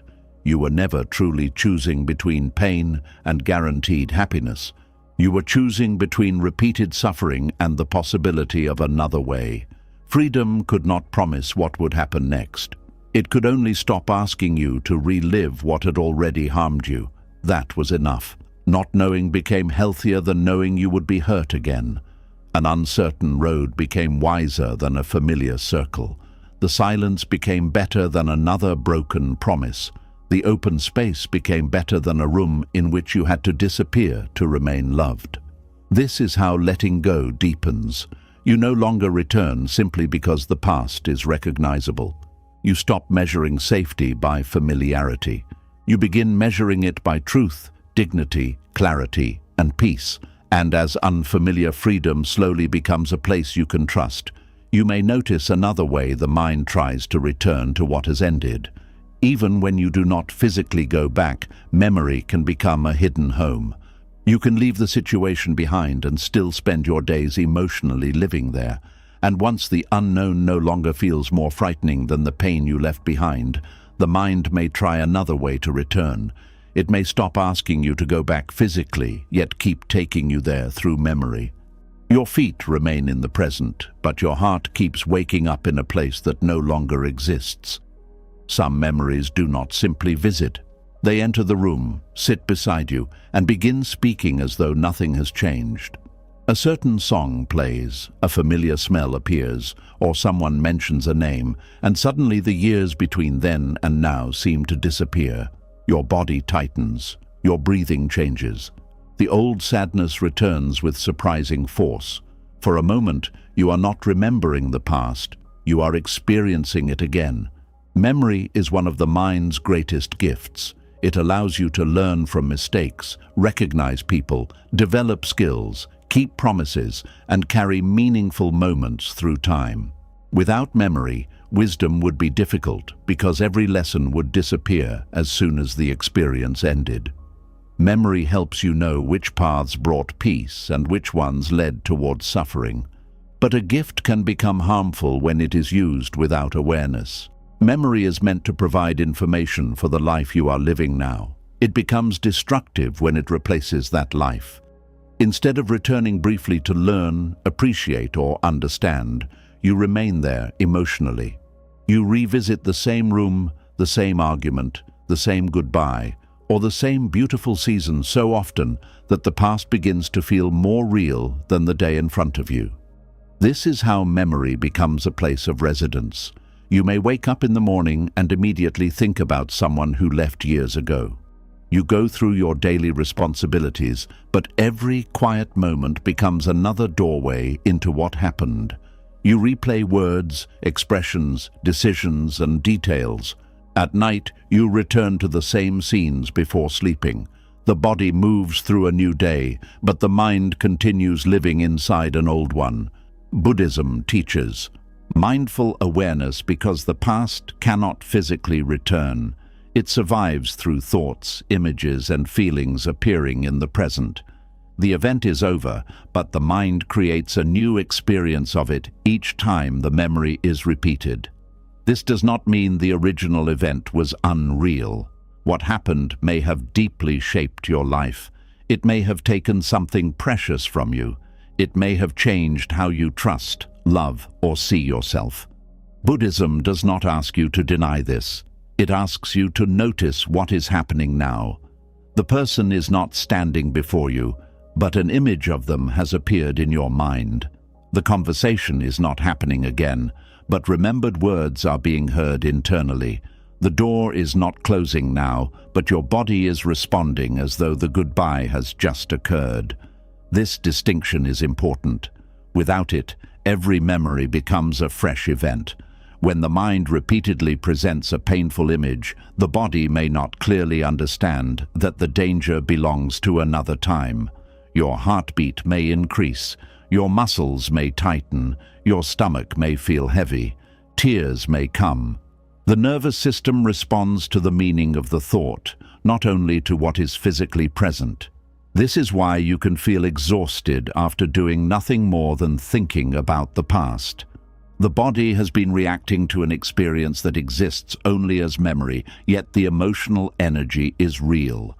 You may tell yourself that you are only remembering, but if you are remembering without awareness, the mind may be rebuilding the entire emotional world around the event. It restores the fear, longing, shame, or anger. It allows the old moment to occupy the present again. A memory can last a few seconds. The story you build around it can last all day. You remember one sentence, then begin thinking about what the person meant. You recall what you said in return. You decide what you should have said instead. You picture how things might have changed if you had acted differently. You wonder whether they remember the moment too. You create another conversation, then another outcome. The original memory becomes a doorway into endless mental activity. By the time you return to the room around you, you may feel as though something painful has just happened. Yet the only new event was the repetition inside your mind. Buddhism teaches that thoughts arise because of conditions. A sound, place, face, date, feeling, or moment of loneliness can awaken an old memory. The arising itself is not failure. You cannot always choose which memory appears. Your freedom begins with what happens after it appears. You can notice the memory and allow it to pass, or you can enter it and begin rearranging the furniture. Entering the memory means treating it as a place where something can still be solved. You search for a missing answer. You rehearse a defense. You create a better ending. You try to recover a feeling that existed there. The mind behaves as though enough attention might change what has already happened. But no amount of replay can enter the past and alter it. You may understand the event differently. You may find compassion, recognize a pattern, or discover a lesson. These are useful movements because they change how you live now. But when thinking produces no new understanding, it may no longer be reflection. It may be residence. Reflection has a purpose. Residence has a routine. Reflection asks, "What can this teach me?" Residence asks, "How can I experience this again?" Reflection returns to the present with something useful. Residence makes the present feel like an interruption. This is one way to recognize whether memory is serving you. Notice what happens after you remember. Do you gain clarity about a choice you need to make? Do you recognize a pattern you can avoid? Do you feel appreciation for something meaningful and then return to your day? Or do you become emotionally trapped, disconnected from your surroundings, and unable to engage with what is happening now? The result reveals the function.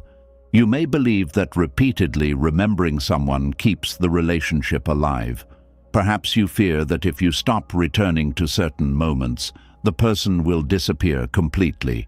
You replay their voice, their laughter, or the way they looked at you because memory feels like the final place where you can still meet them. This is understandable. The heart does not easily release what gave it love, safety, or meaning. Memory may feel like the only remaining bridge, but a bridge is meant to be crossed. It is not meant to become a permanent home. You can remember someone without abandoning the life that continues after them. You can allow their influence to remain without giving every present moment to their absence. You can keep what was meaningful, while releasing the need to recreate it every day. There is a difference between honoring a memory and feeding longing. Honoring says, "This mattered, and I am grateful it existed." Longing says, "Because it mattered, nothing else will ever be enough." Honoring allows the memory to become part of your life. Longing allows it to replace your life. You may feel guilty when you begin enjoying new experiences. Laughter can seem disloyal. Peace may feel as though you are forgetting. A new relationship, routine, or interest may feel like proof that the past did not matter as much as you once claimed. But love is not measured by how long you remain unable to live. Moving forward does not erase what came before. A new experience does not steal value from an old one. The heart can carry memory and still remain open. It can respect what ended without making all future joy compete with it. Buddhism teaches that clinging creates suffering because it demands that a passing experience remain available. Memory can become a subtle form of clinging. The actual moment has gone, but the mind keeps trying to preserve its emotional shape. It returns to the happiest day and says, "Stay here." It returns to the worst day and says, "Solve this." It returns to the final day and says, "Do not let this be finished." Each demand is a refusal to allow time to move, yet time has already moved. The body is older. The surroundings have changed. People have taken different paths. New conditions exist. Only the mind keeps rebuilding the old scene and asking it to become present again. This struggle can prevent you from seeing what life is offering now. A person speaks to you, but you compare their voice with someone from the past. An opportunity appears, but you measure it against the future that did not happen. A peaceful moment arrives, but you fill it with an old conversation. A new place contains beauty, but you are looking through photographs of somewhere you no longer live. The present may not feel empty. It may simply be unable to reach you because memory occupies all the available space. You may then conclude that life has become dull, that nobody understands you, or that your best years are gone. But perhaps the present has not been given a fair chance. It is constantly being compared with a memory that has been edited by time. Memory does not store every detail equally. It may soften ordinary frustrations and brighten moments of affection. Years later, you remember the warmth, but not the daily tension. You remember the celebration, but not the loneliness that followed.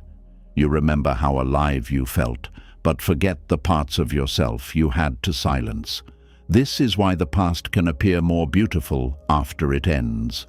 It no longer contains uncertainty because you already know what happened. It no longer demands difficult daily decisions. It becomes a collection of selected scenes. The imagination fills the missing spaces with meaning, and the present is forced to compete with a polished version of what once was. No real day can win against an edited memory. Real life contains boredom, misunderstanding, unfinished tasks, and ordinary discomfort. Memory can remove these things and keep only the emotional highlights.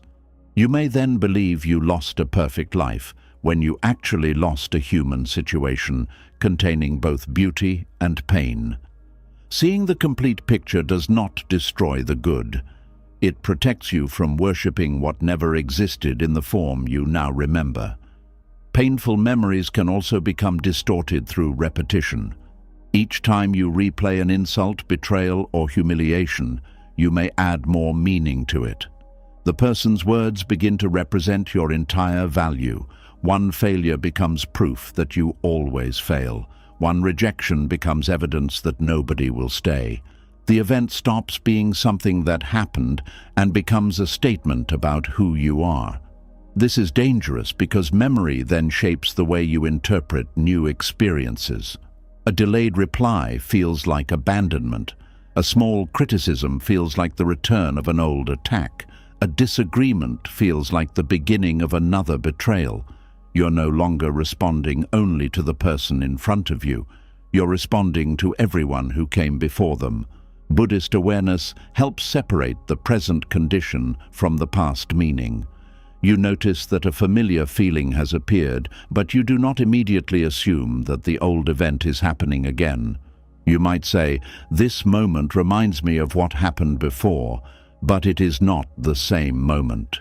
That simple recognition creates space. The person before you may be different. You may be different. The conditions may be different. You now have knowledge, boundaries, and choices you did not have then. Memory can offer caution without becoming a command. It can say, "Pay attention," without saying, "Run from everyone." It can remind you that certain behaviors are harmful without convincing you that harm is unavoidable. This is how memory becomes wisdom instead of fear. Wisdom remembers the lesson but remains available to new evidence. Fear remembers the wound and assumes the future must repeat it. Wisdom protects you without closing your life. Fear creates a life so narrow that pain cannot enter, but neither can love. Some people believe they must remember constantly so they will never be hurt again. They keep the betrayal fresh, believing pain will keep them alert. They return to the wound before every new decision and use it as proof that trust is dangerous. But continuous suffering does not create better judgment. It often creates exhaustion, suspicion, and reactions that are too large for the present situation. You do not need to keep a wound open to remember where the danger came from. A healed scar can still teach you. The lesson may be that words must be supported by action. It may be that boundaries should not be ignored. It may be that fear of loneliness caused you to accept less than you deserved. Once this understanding becomes part of your behavior, you no longer need to replay every painful detail. You carry the wisdom without carrying the full emotional weight. This is similar to learning not to touch a hot surface. After understanding the danger, you do not need to burn yourself every morning to preserve the lesson. The knowledge remains even when the pain stops. Yet, part of you may resist healing because pain has become evidence. You may fear that if the memory loses its emotional force, the event will seem less serious. You may worry that others will think you exaggerated. You may believe that releasing anger means the person has escaped responsibility. But your suffering does not have to remain intense in order for the truth to remain true. Something wrong does not become acceptable because you found peace. A loss does not become small because you learn to live after it. A betrayal does not become harmless because you no longer wake up angry. Healing changes your relationship with the event.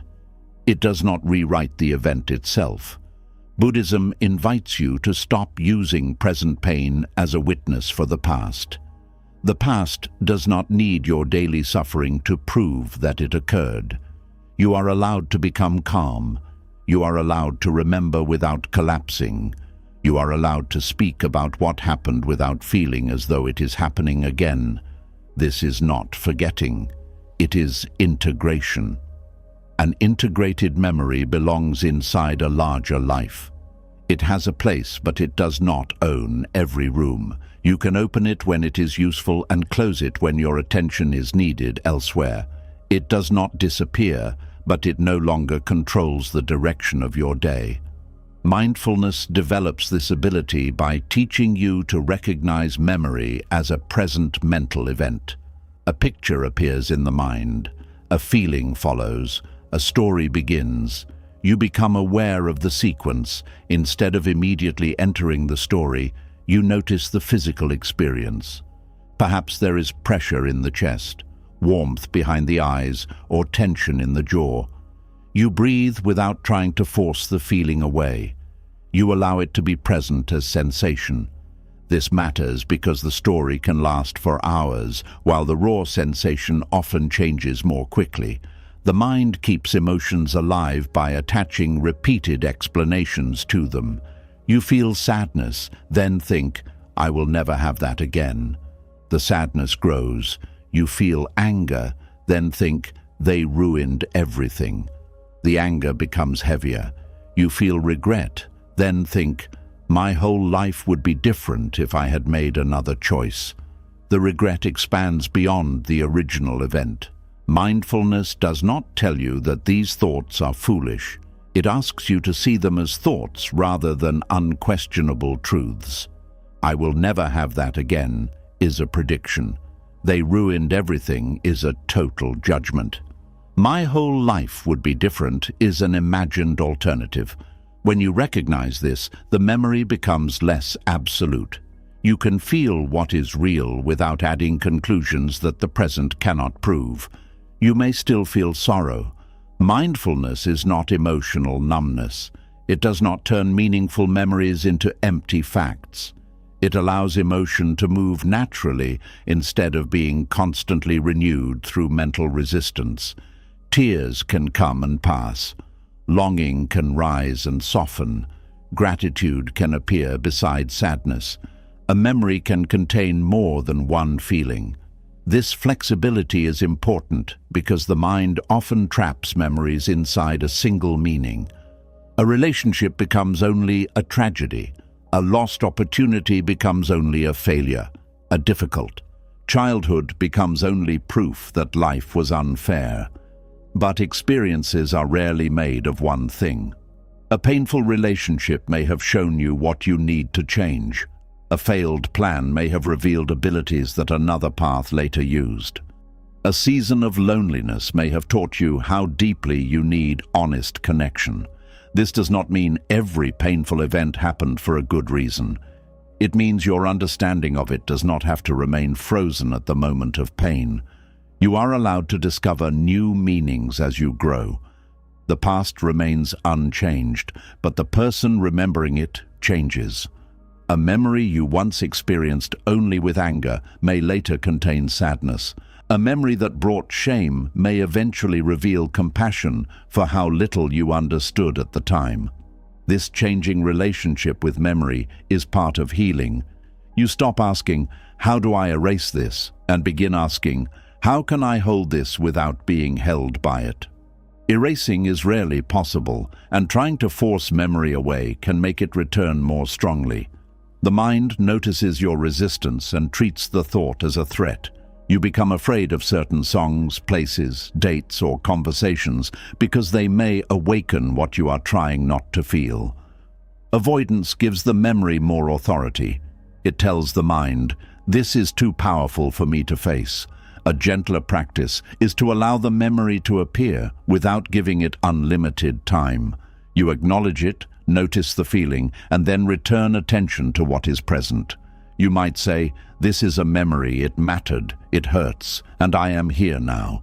Those words do not dismiss the past, they place it in time. You are here now. The room around you exists now. Your breath is happening now. The choices still available belong to now. The memory can be present without becoming the only reality. At first, returning to the present may feel unnatural. The mind may go back within seconds. Bring it back again. This is not a battle you win once. It is a practice of gentle repetition. Each return strengthens your ability to live where your life is happening. You may begin by using your senses. Notice 5 things you can see. Listen carefully to one sound. Feel the weight of your body against the chair. Touch an object and notice its texture. These actions may appear simple, but they remind the mind that you are not inside the remembered room. You are in this room, on this day, with choices that did not exist then. The senses are doors into the present. Memory pulls attention toward what is absent. The senses reveal what is here. This does not mean you should constantly distract yourself. Distraction can become another form of avoidance when used to escape every difficult feeling. The goal is not to run from memory, but to meet it without becoming lost. Sometimes you may need to give the memory deliberate attention. You may write about it, speak with someone trustworthy, pray, meditate, or reflect quietly. But this attention should have a clear boundary. You enter intentionally rather than being dragged inside. You ask a useful question rather than repeating every detail. You stop when awareness turns into rumination. This teaches the mind that memory can be approached and left. You are no longer powerless before it. You become the visitor. The memory is the place you visit. You do not hand it the keys to your present life. There may be certain memories that continue returning because something needs to be acknowledged. Perhaps you never allowed yourself to feel anger. Perhaps you blamed yourself for a choice made under pressure. Perhaps nobody recognized what you endured.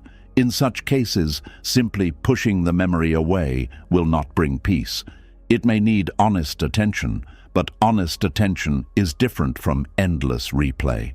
Honest attention says, "I was hurt." Endless replay says, "I must experience the hurt again until the past changes." Honest attention says, "I made a mistake because I did not understand what I understand now." Endless replay says, "I must punish myself forever to prove I regret it." Honest attention moves toward compassion and responsibility. Endless replay moves toward self-attack. Buddhism teaches compassion for all suffering beings, and that includes the version of you who appears in the memory. You may look back and judge that person harshly. You wonder why you stayed, trusted, remained silent, or ignored what now seems obvious. But the person in the memory did not possess your current knowledge.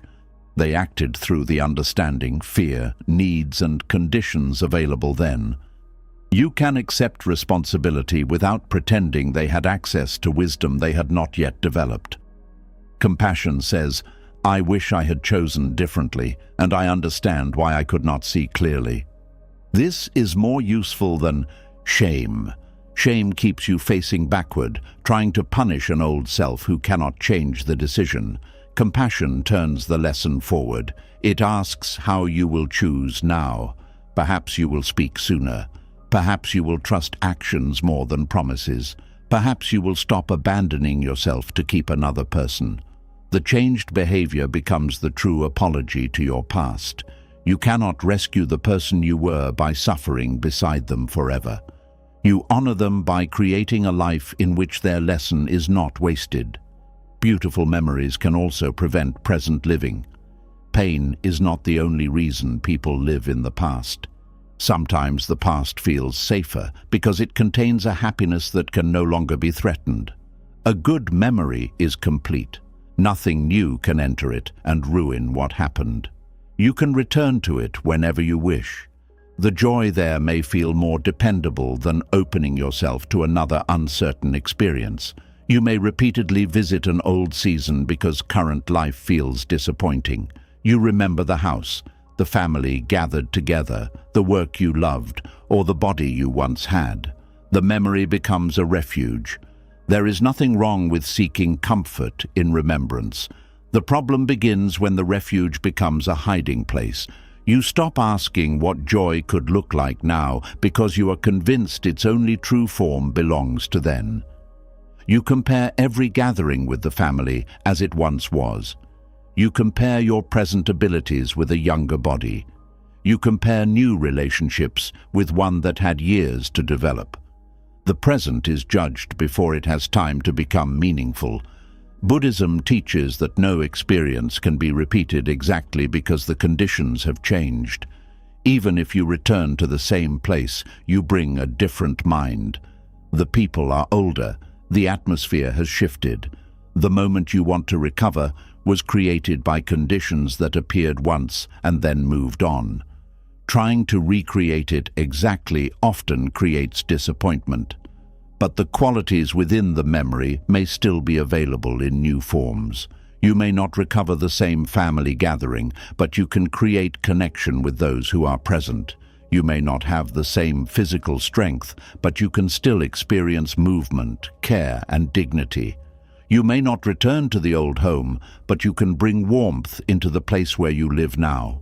You may not become the person you were, but you can carry forward their curiosity, kindness, or courage. The form changes. The deeper quality can continue. This is how you honor the past without becoming imprisoned by it. You ask what made the memory meaningful and allow that quality to find a present expression. Perhaps what you miss is belonging. Seek ways to participate now. Perhaps you miss playfulness. Allow yourself moments that are not ruled by duty. Perhaps you miss purpose. Offer your knowledge where it can help. Memory becomes a seed rather than a museum. A museum preserves objects exactly as they were and asks you not to touch them. A seed carries something from the past but becomes part of a new form. Your life needs seeds, not only museums. There will be days when the past feels close again. Healing does not mean every memory becomes neutral. Anniversaries, familiar places, or sudden losses can reopen emotion. This does not mean you have returned to the beginning. You are meeting the memory from a different place, even when the feeling is strong. Do not measure healing by whether sadness ever appears. Measure it by whether sadness can appear without taking your entire life with it. Can you feel it and still eat? Can you remember and still speak kindly to someone nearby? Can you cry and later notice something beautiful? Can the memory visit without deciding every choice you make? This is freedom. The past remains part of you, but it is no longer the place where you spend every day.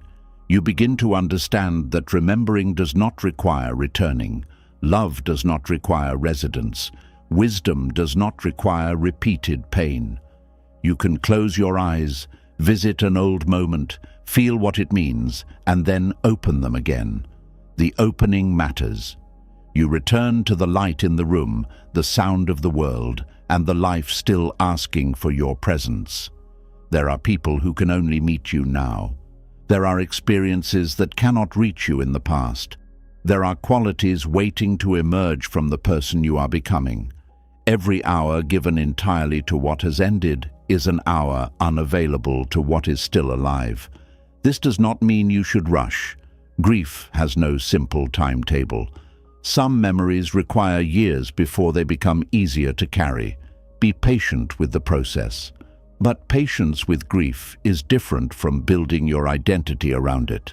Patient grief continues moving, even slowly. Residence keeps. Arranging the same room. You may not notice the movement from day to day.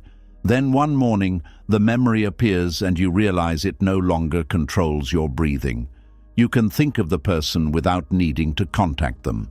You can remember the mistake without calling yourself a failure. You can pass the old place without feeling that your life ended there. The memory has not disappeared. It has found its proper size. It is one part of your story, not the whole story. This is what mindful awareness offers. It does not remove history, it restores proportion. A moment that once covered your entire inner world becomes one moment among thousands. A person who once seemed to contain your whole future becomes one person who shared part of your path. A decision that once seemed to define you becomes one decision within a life still capable of choosing. The present expands as the memory returns to its place. You begin seeing details that were hidden while you were looking backward. A kind expression, a new interest, a quiet improvement in your own heart. These things may seem small, but they are evidence that life has been continuing. Life does not demand that you forget before it offers something new. It asks only that you become present enough to notice. The past may call from time to time. You can answer without moving back in. You can say, "I remember." You can say, "It mattered." You can say, "I learned." Then you can return to the life beneath your feet. The memory no longer has to prove that you loved. Your continuing capacity to love proves that. The wound no longer has to prove that you suffered. The wisdom you carry proves that. The old home no longer has to remain occupied. You can take what is sacred, close the door gently, and walk forward. This is not abandonment of the past. It is the completion of its purpose. Memory came to preserve, teach, and connect. It was never meant to replace the present. It was never meant to become the only room where you feel alive. You are allowed to visit without staying. You are allowed to remember without reopening every wound. You are allowed to carry the past without letting it carry you away from today. And when memory finally becomes a teacher rather than a residence, another hidden fear may rise. You may begin to wonder whether releasing the pain means that everything you endured will lose its meaning. Part of you may still believe that the wound must remain open so the world will know that your suffering mattered. And when memory stops being the place where you live, another fear can rise from beneath the silence. You may begin to wonder whether healing will make what happened seem small. Part of you may believe that if the pain disappears, the world will forget how deeply you were hurt. So you keep carrying it, not because you enjoy suffering, but because the wound has become your witness. There are pains people hold for years because releasing them feels like betrayal. A person may think, if I become peaceful, does that mean what they did was acceptable? Another may wonder, if I laugh again, does that mean the person I lost did not matter? Someone who sacrificed many years may fear that moving forward will make those years look wasted. The pain remains active because it seems to prove that something serious happened. This is a hidden reason letting go can feel wrong. You are not only afraid of losing the pain, you may be afraid of losing the meaning attached to it. Pain can become evidence. It tells you that the relationship mattered, the loss was real, the betrayal was severe, or the sacrifice was costly. Each time the wound hurts, it seems to confirm that you were not careless, weak, or unaffected. You may feel that continued suffering is the only honest response to what you endured. But Buddhism asks you to look carefully at the price of this belief. How long must you continue hurting before your experience becomes valid? How many peaceful days must you refuse before the past has been taken seriously enough? How much of your present life must be sacrificed to prove that an earlier sacrifice was real? Your suffering already happened. It does not need to keep happening in order to count. The tears you cried were real. The nights you could not sleep were real. The years you gave were real. The trust that was broken was real. The opportunities you lost, the words you swallowed, and the weight you carried all belonged to your actual life. Their truth does not depend on whether you remain wounded forever. A scar does not deny the injury. It proves the body was injured and also proves that healing became possible. Yet some people fear the scar because the open wound feels more convincing. An open wound demands attention. It makes the harm visible. A scar can be overlooked, and this may feel unfair. You may think the person who hurt you will believe they escaped responsibility if you recover. You may fear that others will decide the situation was not serious because you are no longer falling apart. This can cause you to protect the pain. You may return to the story whenever peace begins to appear. You may remind yourself of every detail so anger does not soften. You may keep explaining what happened to people who already understand. You may refuse new joy because joy feels disrespectful to the version of you who suffered. Without realizing it, you turn healing into an enemy. Buddhism does not ask you to make peace with injustice by pretending it was harmless. It asks you to stop confusing inner peace with approval. These are not the same thing. You can accept that an event happened without agreeing that it should have happened. You can release anger without saying the behavior was right. You can stop suffering without inviting the person back. You can forgive within your own heart without restoring trust. You can move forward while still believing that what happened was wrong. This distinction is essential. Many people remain trapped because they think there are only two choices. Either they keep hurting and remain loyal to the truth, or they heal and excuse the person responsible. Buddhism offers another path. You can remember clearly, protect yourself wisely, and still refuse to carry the emotional poison every day. Letting go is not a legal decision about guilt. It is an inner decision about what you will continue carrying. The person may still be responsible for what they did. The event may still have consequences. A boundary may still be necessary. Justice may still need to be pursued through the proper means. None of this requires you to wake up every morning and reopen the injury inside yourself. You can seek justice without building your whole identity around being wronged. You can speak the truth without allowing the truth to become the only story you tell. You can protect others from similar harm without needing to remain emotionally trapped inside your own experience. The wisdom of Buddhism is not passive. It does not say you should allow people to harm you without response.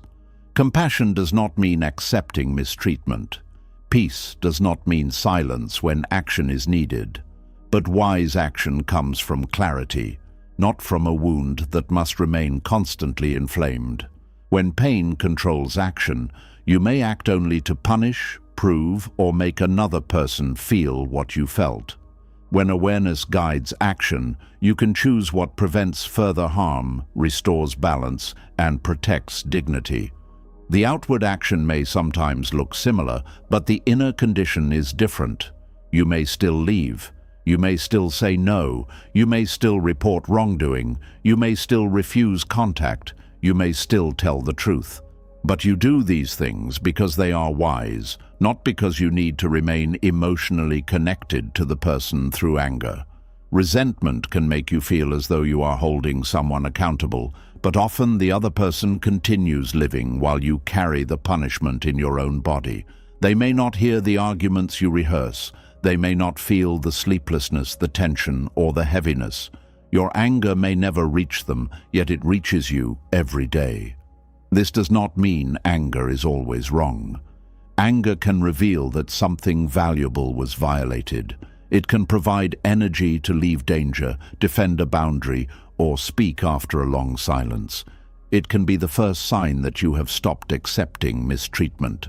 But anger is a messenger, not a permanent home. Once it has shown you what must change, you must decide whether to use its information or keep repeating its heat.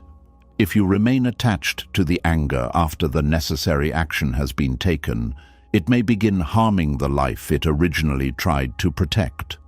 The mind may resist releasing it because anger can feel like strength. Sadness feels vulnerable. Grief feels empty. Anger creates a sense of movement even when you are going nowhere. It gives you an enemy, a reason, and a clear story. Without anger, you may have to face the quieter truth that something cannot be restored. Perhaps the person will never understand. Perhaps the years cannot be returned. Perhaps the apology will not repair what was lost. Perhaps no punishment will make the past feel fair.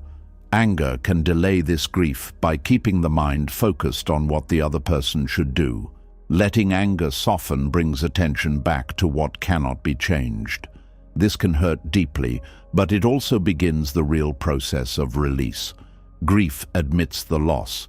Resentment continues negotiating with it. Grief says, "Something precious was taken and I cannot recover it in the same form." Resentment says, "I will keep suffering until reality pays me back." But reality does not always provide repayment. Some losses have no equal replacement. Some wrongs cannot be made completely right. The mind may search for a perfect correction that does not exist. Buddhist acceptance begins where this search ends. It recognizes that you may never receive an outcome large enough to match your pain. This is not because your suffering was unimportant. It is because the past cannot be reopened and rearranged. Even sincere regret cannot return lost years.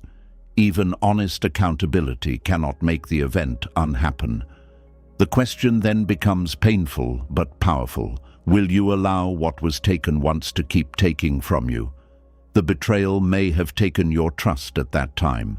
Must it also take every future relationship? The loss may have taken someone you loved.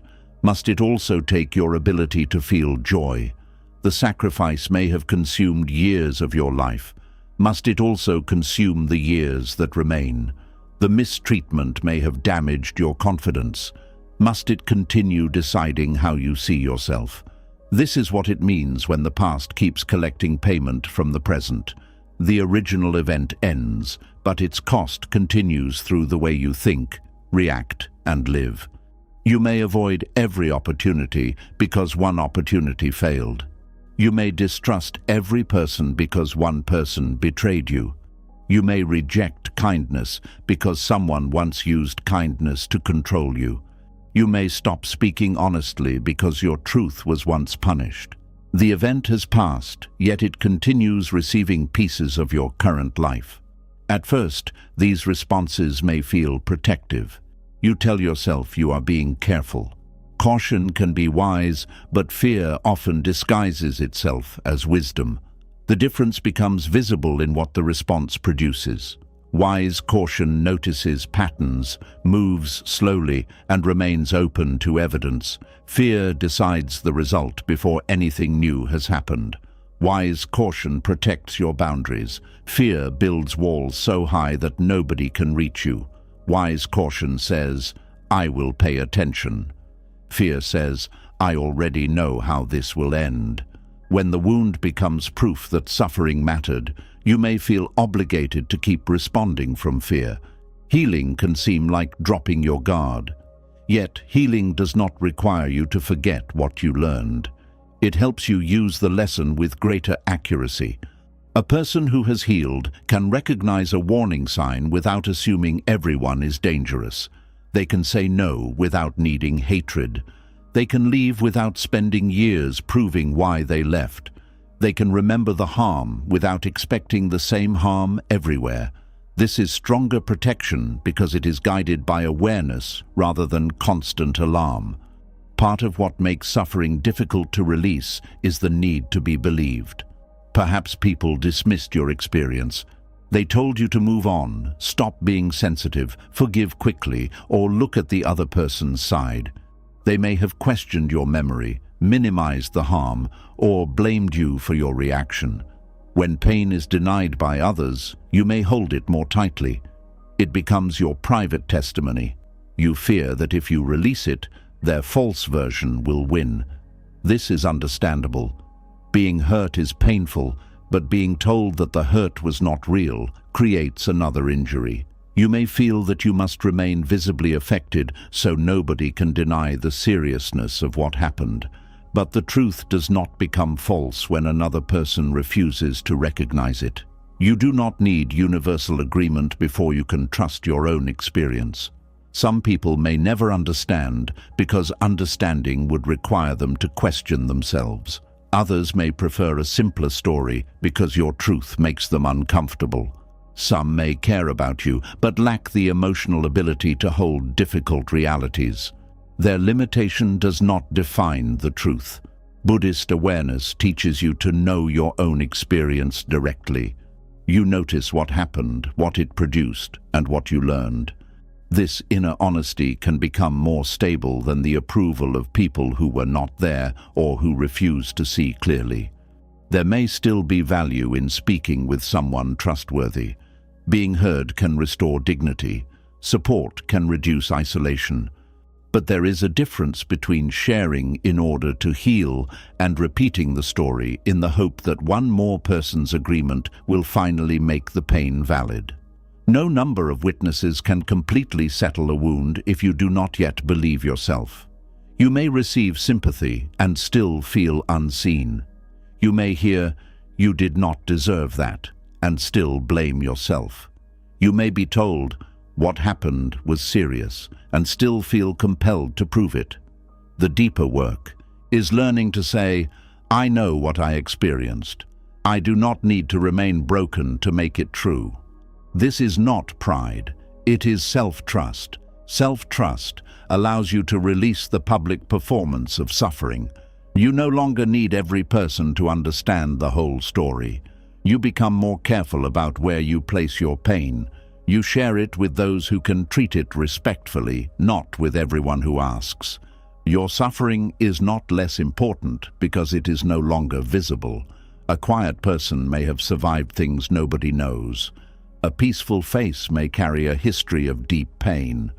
Healing often becomes private. It appears not through dramatic declarations, but through ordinary moments in which the past no longer controls the next choice. You sleep without replaying the event. You hear the person's name and remain steady. You enter a new situation without assuming the old outcome. You stop explaining a boundary to people committed to misunderstanding it. These changes may not look impressive from the outside, but they show that the wound is losing its authority. You may also hold on because you sacrificed greatly. Perhaps you gave years to a relationship, cared for someone, supported a dream, remained loyal through difficulty, or placed your needs last. When the situation ends badly, releasing it can make the sacrifice feel meaningless. The mind says, "After everything I gave, I cannot simply walk away." This thought keeps many people investing in what continues to harm them. They believe that leaving would waste the years already spent, so they give more years, hoping the future will justify the past. But what has already been spent cannot be recovered by spending more. If you walked in the wrong direction for many miles, continuing does not make the earlier distance worthwhile. It only takes you farther from where you need to be. This is difficult to accept because sacrifice is often connected to identity. You may see yourself as loyal, patient, or strong. Leaving may feel like admitting that your effort did not create the result you wanted. It may feel like failure, yet a sacrifice can be sincere even when it does not produce the hoped-for outcome. Your love was real even if the relationship ended. Your effort was real even if the project failed. Your care was real even if it was not appreciated.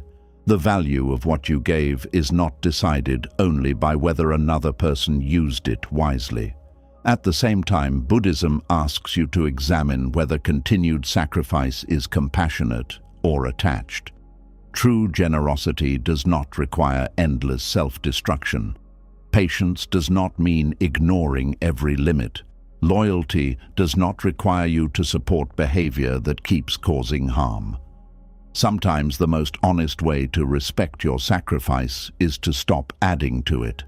You can say, "I gave what I could. I have learned what this situation can and cannot become. I will not turn my earlier love into a reason for future suffering." This allows the sacrifice to become complete. It no longer needs a perfect reward. It becomes part of your history, containing both generosity and lessons. You can appreciate what was noble in your effort while recognizing where you abandoned your own needs. This is a balanced view. You do not call yourself foolish for caring, but you also do not use caring as an excuse to remain trapped. Some people keep pain alive because it connects them to someone who is gone. Grief may feel like the final bond. If the sorrow becomes lighter, they fear the relationship will fade. Their suffering becomes a form of loyalty. They may avoid happiness because happiness feels disrespectful. They may believe that returning to ordinary life means leaving the person behind. Every joyful moment creates guilt. But grief is not the measure of love. Love existed in the care you gave, the moments you shared, the ways you changed, and the values you carry forward. Endless pain is not the only proof. You do not honor someone by refusing the life they can no longer share with you. You can honor them by living with greater tenderness, courage, and awareness because they existed.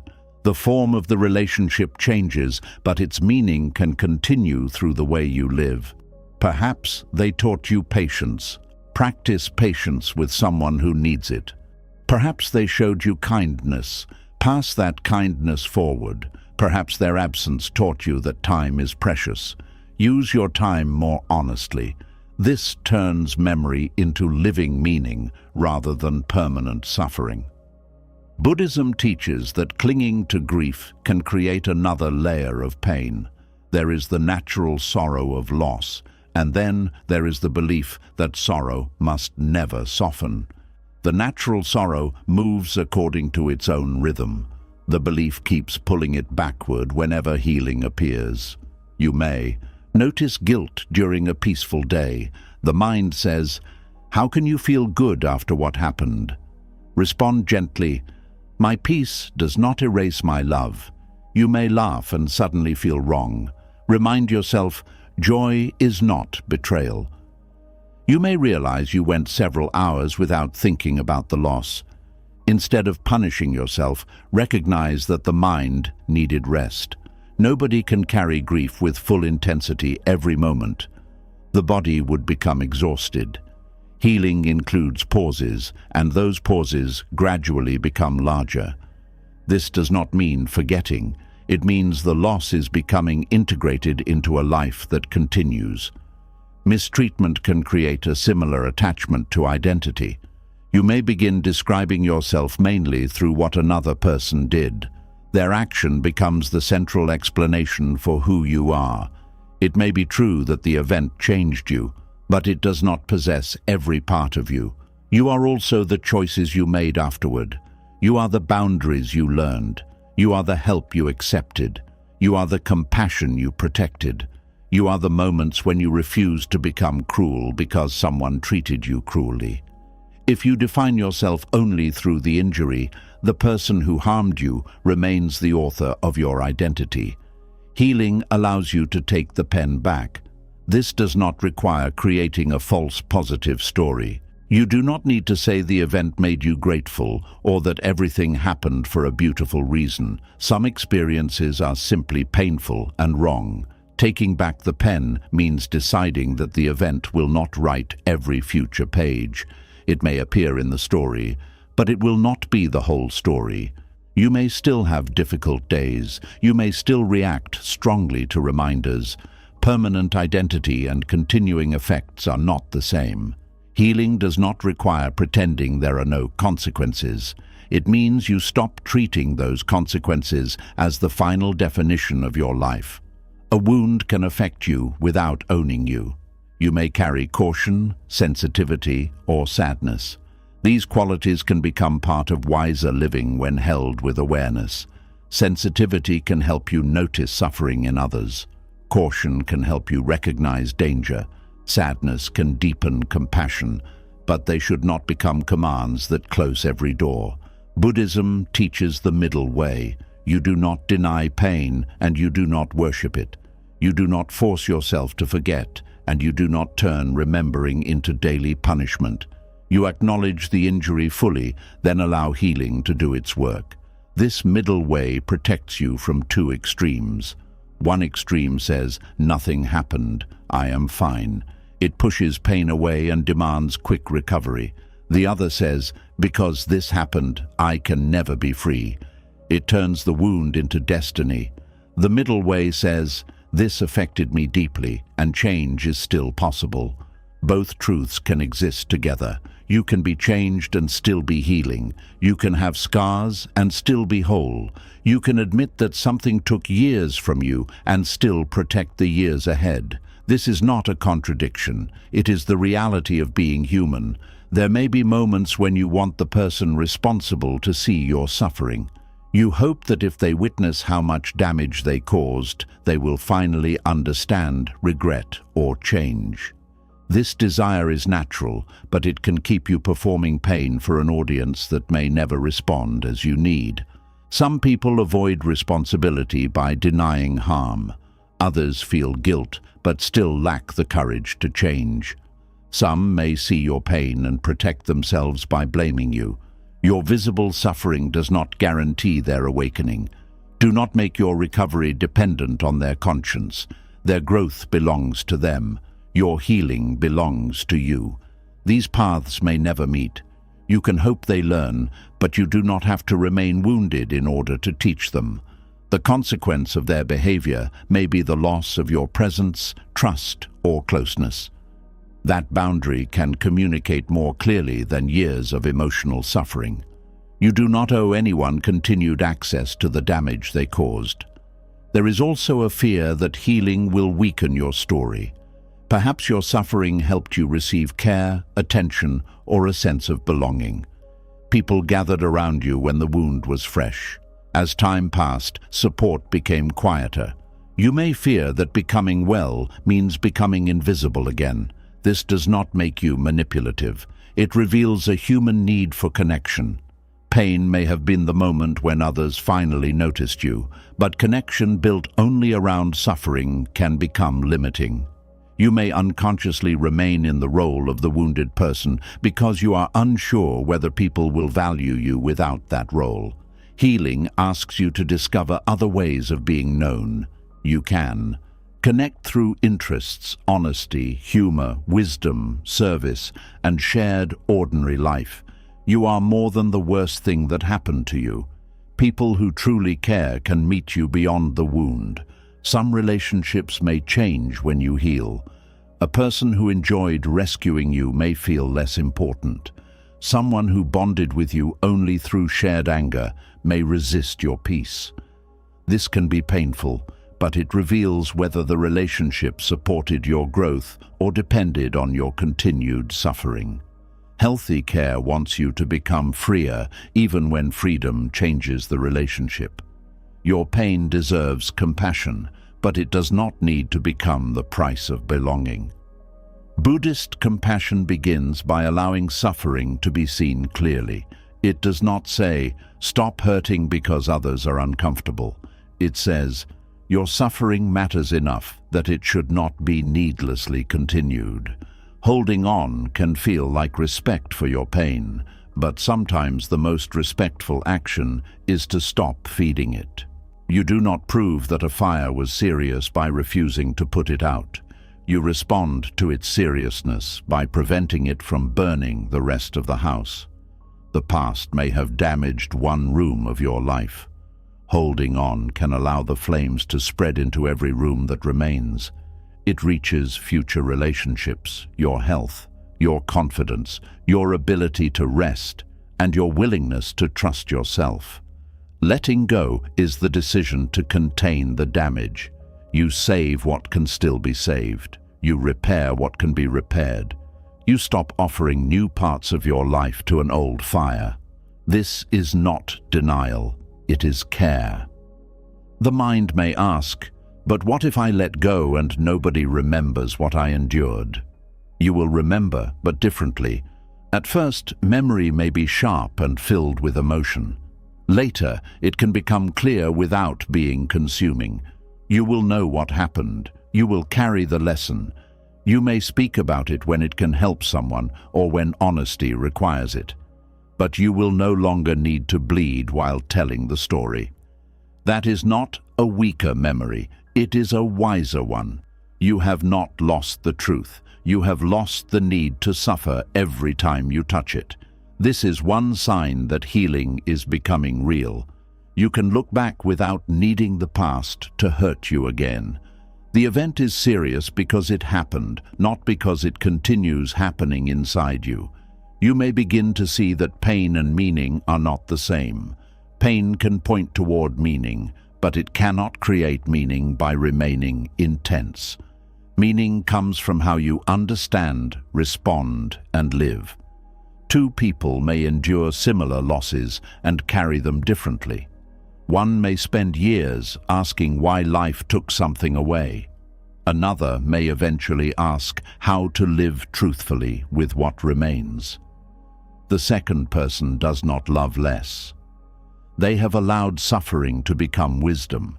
Your experience may deepen your compassion for people whose pain is unseen. It may teach you not to dismiss another person's story. It may help you recognize manipulation, protect a child, or speak for someone without a voice. But you do not have to force a purpose from the wound. Not every painful experience needs to become a mission. Sometimes the meaning is simply that you learn to care for yourself more honestly. That is enough. You do not owe the world a beautiful explanation for your suffering. You do not have to turn trauma into achievement. You do not have to become endlessly strong because life was hard. You are allowed to heal quietly. You are allowed to create a simple life that does not revolve around what happened. You are allowed to become ordinary again. Ordinary peace can be deeply sacred after years of pain. A calm meal, a full night of sleep, a conversation without fear, or a day when the past does not interrupt. You may look small, but these moments show that your present life is no longer being used to pay an old debt. Buddhism teaches that everything arises and passes. Pain is included in this truth. When you cling to pain as proof, you interfere with its natural movement. You ask a passing state to remain because you have tied your identity and meaning to it. But your pain can pass without taking the truth with it. The event remains part of your history. The lesson remains in your awareness. The boundary remains in your choices. The love remains in your heart. What leaves is the need to suffer continuously. This may happen slowly. You may release one part while holding another. You may stop seeking an apology but still feel anger. You may accept the ending but still carry shame. Healing often unfolds in layers. Do not use this gradual process as evidence that you are failing. Each layer protected something. Anger may have protected dignity. Sadness may have protected love. Shame may have tried to create control, by convincing you that you could prevent future harm if everything was your fault. Meet each layer with curiosity. Ask, what does this pain believe it must protect? Perhaps it believes it must protect the truth. You can answer, the truth is safe even when I heal. Perhaps it believes it must protect your dignity. You can answer, my dignity does not require daily suffering. Perhaps it believes it must protect the memory of someone you loved. You can answer, love can remain without constant grief. Perhaps it believes it must punish the person who caused harm. You can answer, my suffering is not their true accountability. These inner responses slowly create permission to release. Permission matters because many people know intellectually that they should move forward, but part of them still believes they are not allowed. They need to hear that healing is not disloyal, selfish, weak, or dishonest. You are allowed to stop hurting. You are allowed to become someone whose life contains more than recovery. You are allowed to experience joy without first receiving justice in the exact form you wanted. You are allowed to release a burden even when the person who gave it to you has not apologized. Your peace is not a reward they must approve. It is a responsibility you now have toward yourself. This responsibility does not blame you for the original harm. You may not have chosen what happened, But the task of healing often falls to the person who was hurt, and that can feel deeply unfair. You may think, they caused the damage. Why must I do the work? Because their action should not be allowed to control the rest of your life. Healing is not work you do for them. It is work you do to reduce their influence over your future. Every step toward peace removes a part of your life from the reach of what happened. You begin trusting one person carefully. You express one truth without fear. You enter one place you once avoided. You choose one activity because it brings life back into your day. These acts may not change the past, but they change what the past is permitted to become. Eventually, the wound may no longer be the first thing you think about when describing yourself. You may speak of your interests, values, hopes, and relationships before speaking of the injury. This does not mean the experience disappeared. It means your identity has expanded. The suffering becomes something you endured, not the name you must answer to forever. This is the freedom Buddhism offers. It does not ask you to deny that the wound existed. It asks you to stop kneeling before it as the final authority over your life. Your suffering mattered. It mattered when nobody understood. It mattered when the person responsible denied it. It mattered when you could not explain it clearly. It mattered before healing began, and it will still matter after healing becomes complete. Pain does not need to stay alive to testify for you. Your wisdom can testify. Your boundaries can testify. Your changed choices can testify. The care you now give yourself can testify. The fact that you survived and refused to pass the harm forward can testify. You do not need to keep paying for an event whose cost was already too high. Let the account close. Let the past keep its place in history. Let the present return to your hands. And as the need to prove your suffering begins to loosen, another attachment may quietly reveal itself. You may discover that part of you is still waiting for the perfect ending, the final conversation, or the one missing answer that will make everything feel complete. And when you no longer need your suffering to remain visible, the mind may search for one final reason to keep the story open. It may tell you that peace is close, but only after one last answer, one honest explanation, or one conversation in which everything is finally understood. Yet some doors never close neatly, and the answer you are waiting for may be the very thing keeping you outside your own life. The mind loves completion. It wants every story to have a clear ending, every question to receive an answer, and every broken connection to be explained. It wants to know exactly why someone changed, why a promise was broken, why an opportunity disappeared, or why something that felt meaningful could end without warning. When no explanation arrives, the mind often refuses to treat the experience as finished. It keeps the emotional file open. You may continue reviewing the details, searching for something you missed. You remember the last conversation, the change in their voice, the distance that appeared, or the moment their behavior stopped matching their words. You examine everything as though one hidden clue could suddenly make the whole story understandable. The mind believes that understanding will create peace. Sometimes it does. A truthful conversation can clear confusion. An apology can recognize harm. New information can correct a false belief. But not every explanation brings freedom, and not every experience offers one. Some people leave without speaking honestly. Some relationships end through silence. Some opportunities disappear because of decisions made in rooms you never entered. Some questions remain unanswered because the person responsible does not understand their own behavior. Buddhism teaches that suffering increases when peace is made dependent on conditions outside your control. The explanation you want may belong to another person. Their honesty, awareness, courage, or willingness cannot be commanded. If you tell yourself that you cannot move forward until they speak, you place your inner freedom inside their hands. They may not even know they are holding it. You wait while they continue living. You remain emotionally attached to a conversation they may never intend to have. You prepare questions they may never answer. You give the missing explanation more power than the reality you already possess. This is attachment hidden inside the need for completion. It does not always look like longing. It may appear as a reasonable search for truth. You tell yourself that you only want to understand. Yet the search continues long after useful understanding has ended. Every possible answer creates another question. Every new detail becomes material for deeper examination. The mind does not know what answer would finally satisfy it, because it is not only searching for information, it is searching for an explanation that will remove the pain.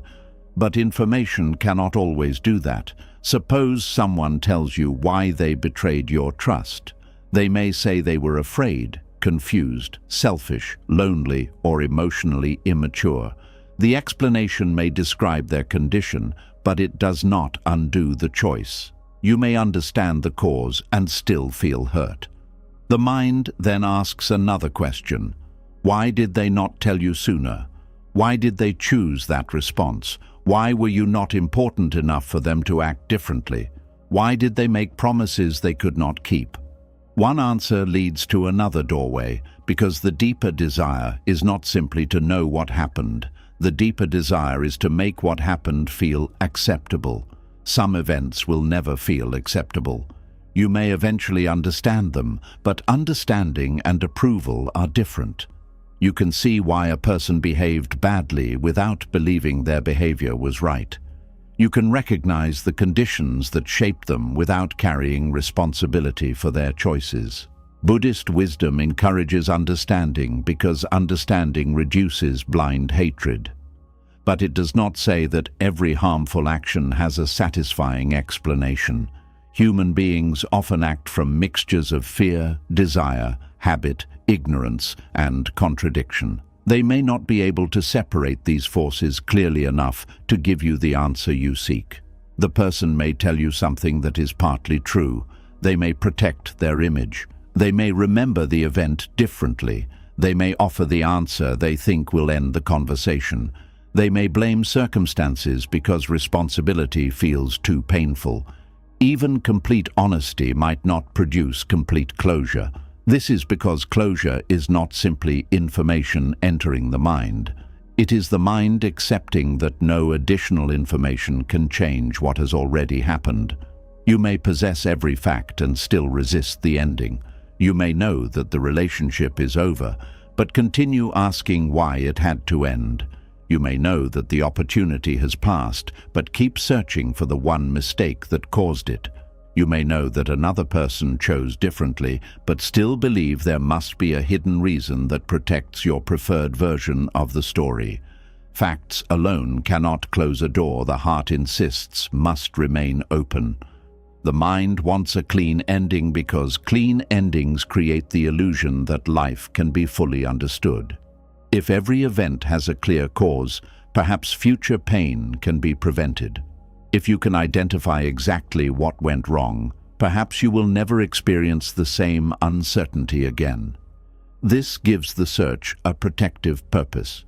You think, if I understand why they left, I will know how to stop anyone from leaving again. You think, if I discover where I failed, I can make sure this never happens again. You think, if I know the truth, I will regain control. But life does not become completely safe through analysis. People remain free to change. Conditions remain unstable. Even wise choices can produce unexpected results. There is no final explanation that removes all uncertainty from human relationships. Buddhism teaches that uncertainty is part of existence. This does not mean you should avoid learning. It means learning has limits. Wisdom knows when inquiry is useful and when inquiry has become another form of grasping. Useful inquiry changes how you live. It helps you recognize a pattern. It reveals where you ignored a boundary. It teaches you what kind of behavior deserves trust. It shows you a responsibility you need to accept. Grasping inquiry continues after the lesson has become clear. It circles the same facts, hoping repetition will create a different emotional result. You already know the person was inconsistent, but you keep asking what each message meant. You already know the opportunity is gone, but you review every decision as though the past is waiting for a correction. You already know you were not treated with care, but you search for a reason that will make the treatment hurt less. At this point, the question is no longer leading toward wisdom, it is protecting you from finality.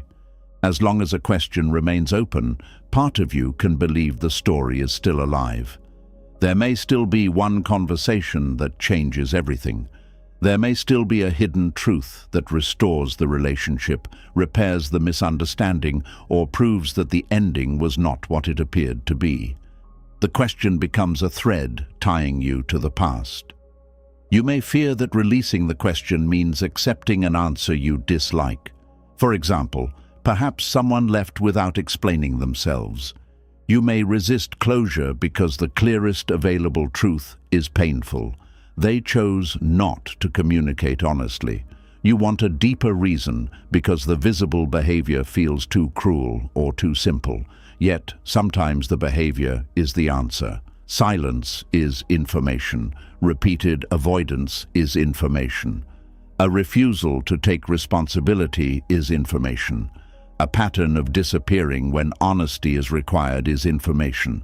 You may not know everything happening within the person, but you know how they responded to the situation. That response tells you something important about their present capacity. The mind often rejects behavioral answers because they do not provide emotional comfort.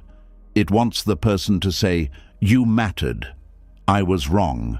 I understand what I caused." Without those words, the ending feels incomplete. But their inability to offer a healthy ending may be part of the truth you need to accept.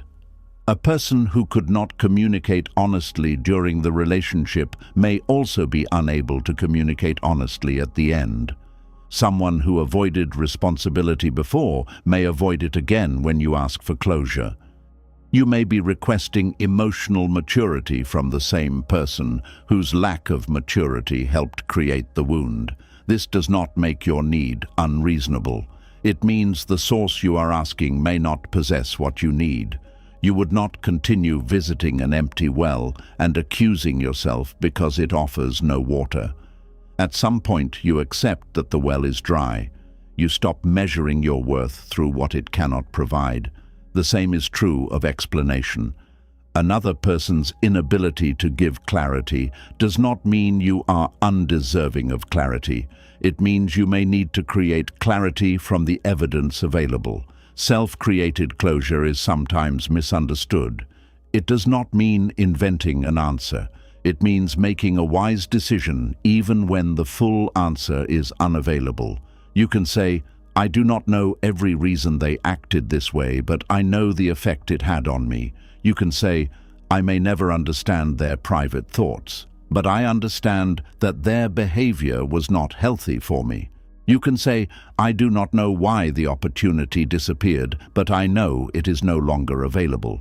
You can say, "I cannot complete the story with perfect information, but I can stop allowing the missing pieces to control me." This is not false certainty. It is mature acceptance of uncertainty. You do not pretend to know what cannot be known. You simply refuse to make your future depend on knowing it. The mind may protest because it fears making the wrong conclusion.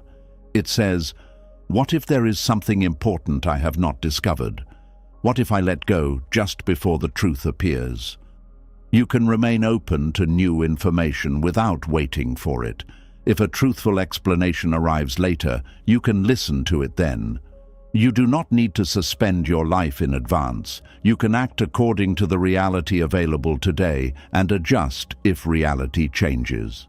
This is how wisdom responds to incomplete information.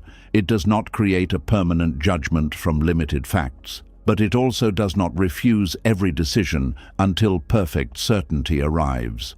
Perfect certainty rarely arrives. Every day, you make choices with incomplete knowledge. You trust, plan, travel, work, and love without knowing every outcome. You do not require complete information before living in other areas.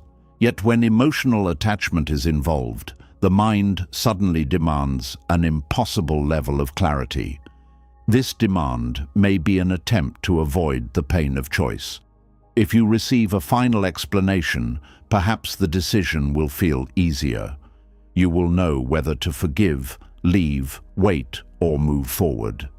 Without the explanation, you must choose according to your values rather than certainty. That responsibility can feel frightening. You may worry that moving forward is unfair if you do not know the person's full reason. You may think you owe them endless patience because they might be struggling privately. Compassion then becomes a reason to ignore your own experience. Buddhism teaches compassion, but compassion is not the refusal to recognize consequences. You can understand that another person may be suffering while also seeing that their behavior causes harm. Their hidden pain may explain something, but it does not automatically create safety. You are not required to know someone's complete inner world before deciding what treatment you can accept. A boundary does not need a final confession. You can say, "I do not know why you repeatedly disappear, but I know I cannot build trust under these conditions." You can say, "I do not know what you truly intended, but I know the effect of your actions." You can say, "I care about your struggles, but I cannot keep losing myself while waiting for you to face them." This is clarity without cruelty. It does not claim to know everything. It responds honestly to what is known. Sometimes the need for completion appears through the desire to correct a misunderstanding. You may be deeply troubled because someone left with the wrong opinion of you. They may believe you were selfish, dishonest, uncaring, or responsible for the ending. You want one final conversation in which you explain yourself perfectly. You imagine that if they understood your intentions, the story would finally become fair. But people do not always misunderstand because you failed to explain. Sometimes they misunderstand because their current beliefs serve a purpose. Your explanation may threaten the story they need in order to avoid responsibility, protect pride, or justify their decision. You could speak with perfect clarity and still not be received. This is painful because the mind wants control over how it exists inside another person's memory. You want them to remember your care, effort, and good intentions. You do not want the relationship to end with a version of you that feels false. Yet you cannot fully control the person you become inside someone else's mind. They remember through their own wounds, desires, expectations, and limitations. They may simplify you. They may focus on one mistake. They may forget what you gave and remember only what disappointed them. You can clarify once when communication is possible and useful. You can apologize for what is genuinely yours. You can correct facts respectfully, but repeated explanation may become an attempt to force another mind to hold you in the way you prefer. Buddhist freedom includes releasing this demand. You know your intentions, but you also remain willing to examine your actions. You accept responsibility without accepting every accusation. You learn what is true and allow what is false to remain outside your control. This can feel like leaving your reputation unfinished, but your character is larger than one person's interpretation. You continue revealing who you are through the way you live. Those capable of seeing clearly will gather their understanding over time. Those committed to misunderstanding may continue even after 1,000 explanations. Peace begins when you stop using your life to argue with a mind you cannot control. The need for completion may also appear as the wish to say everything you never said. You rehearse the final message. You think of perfect sentences while driving, resting, or trying to sleep. You want the person to know exactly how they affected you. Expressing yourself can be valuable. Silence can leave pain trapped inside. But before seeking another conversation, Ask what you expect the conversation to produce. Do you want to communicate a boundary? Do you need to offer an honest apology? Is there practical information that must be shared? Or do you hope your words will create a particular emotional response in them? Perhaps you want regret. Perhaps you want them to admit you were right. Perhaps you want them to feel the weight you carried.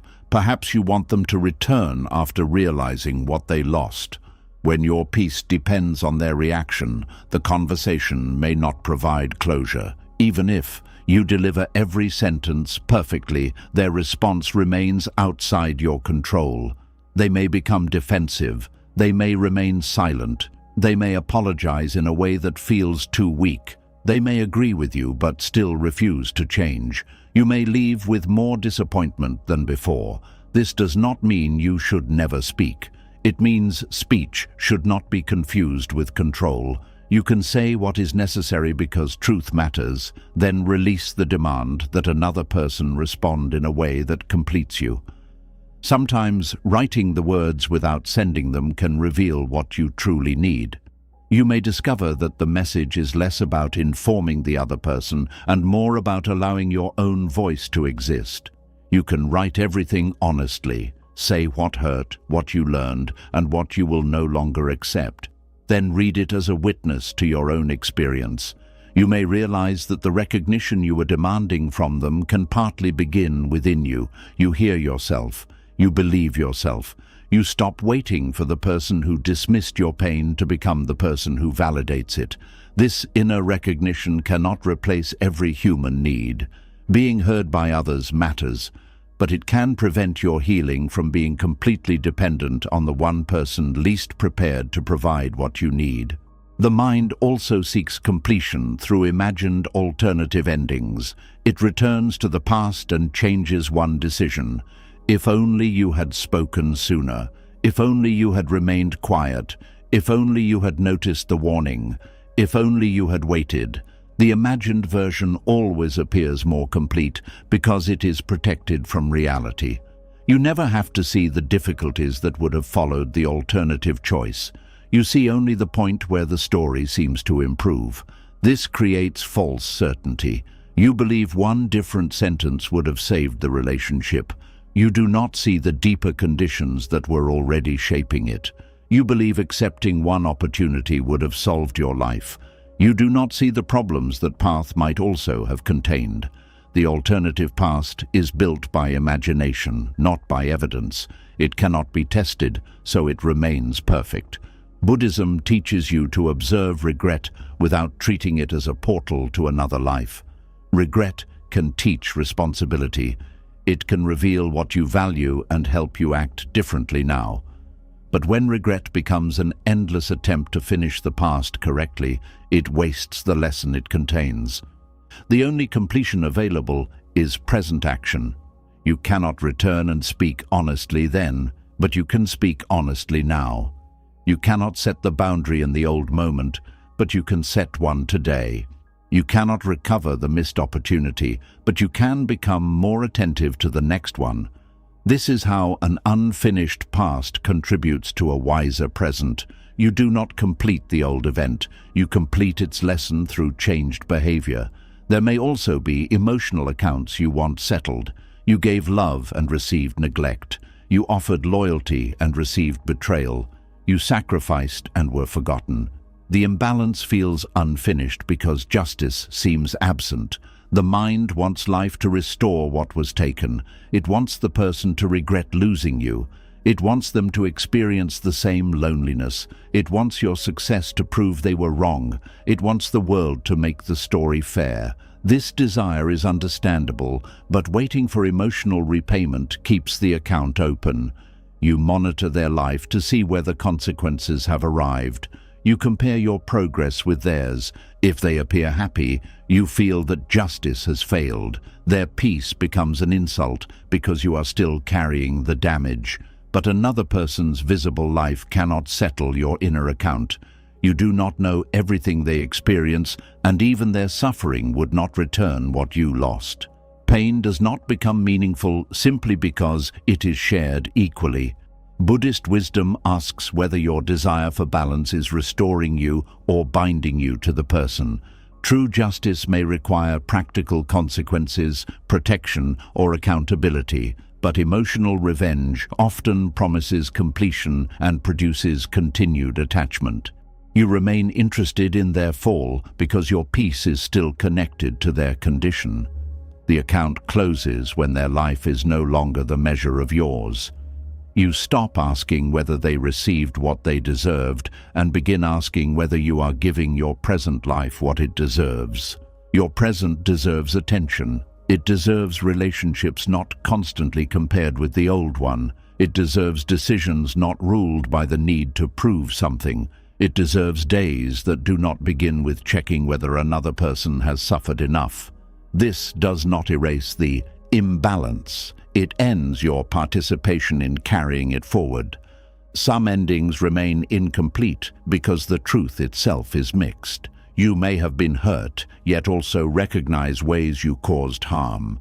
You may love someone and know you cannot remain close. You may believe leaving was wise while still grieving what was lost. The mind dislikes these mixed truths. It wants one person to be right and the other wrong. It wants the relationship to have been either beautiful or terrible. It wants you to know whether leaving was a victory or a mistake. But life often ends without such clean categories. A person can love you and still treat you poorly. You can make the right decision and still feel sorrow. A relationship can contain genuine beauty and still be unable to continue. You can forgive someone and never trust them again. You can accept your own mistakes without taking responsibility for everything. Maturity allows these truths to remain together. You do not force complexity into a simple ending merely to quiet the mind. You learn to hold what cannot be reduced. Buddhist understanding is comfortable with this openness. It recognizes that experiences arise from many conditions. One cause rarely explains everything. Each person brings history, fear, expectation, desire, and habit. The ending may contain more truth than one story can hold. This does not mean truth is meaningless. It means humility is necessary. You know what you experienced. You know what certain actions produced. You know what you must do now. You may not know every motive, possibility, or hidden condition. The mind can rest without possessing the entire picture. This is a form of wisdom because it releases the false belief that peace requires total understanding. Think of how much of life remains unknown. You do not know every thought your parents carried, every reason a friend became distant, or every condition that shaped an important decision. Yet you continue living.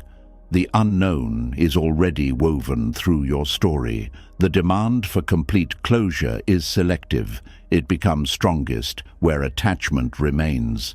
The mind says, I must know, but perhaps what it means is, I am not ready to accept that I may never know. This is where compassion becomes important. Do not attack yourself for wanting answers. The unanswered question may be protecting a tender part of you. It may be trying to preserve hope, dignity, control, or connection. Ask what you believe the answer would give you. Would it prove you were loved? Would it prove you were not responsible? Would it prove the years mattered? Would it prove that the other person understood your value? Once you identify the deeper need, you may discover another way to meet it. If you need to know the relationship mattered, look at how it shaped you. Meaning does not require permanence. If you need freedom from excessive blame, examine the facts honestly. Accept what belongs to you and return what does not. If you need to know you were worthy of love, do not ask the person who failed to love wisely to decide your worth. The missing explanation may be standing in front of a deeper wound it could never fully heal. You can receive an answer and still feel unworthy. You can receive an apology and still distrust yourself. You can understand why they left and still fear being left again. This shows that closure often requires inner work beyond information. You must learn to hold uncertainty without turning it into a judgment against yourself. Not knowing why someone left does not prove you were unlovable. Not knowing why an opportunity failed does not prove you were incapable. Not receiving an explanation does not prove your need for one was foolish. The empty space should remain empty rather than being filled with the cruelest possible answer. The mind often fills uncertainty with self-blame because blame creates a sense of control.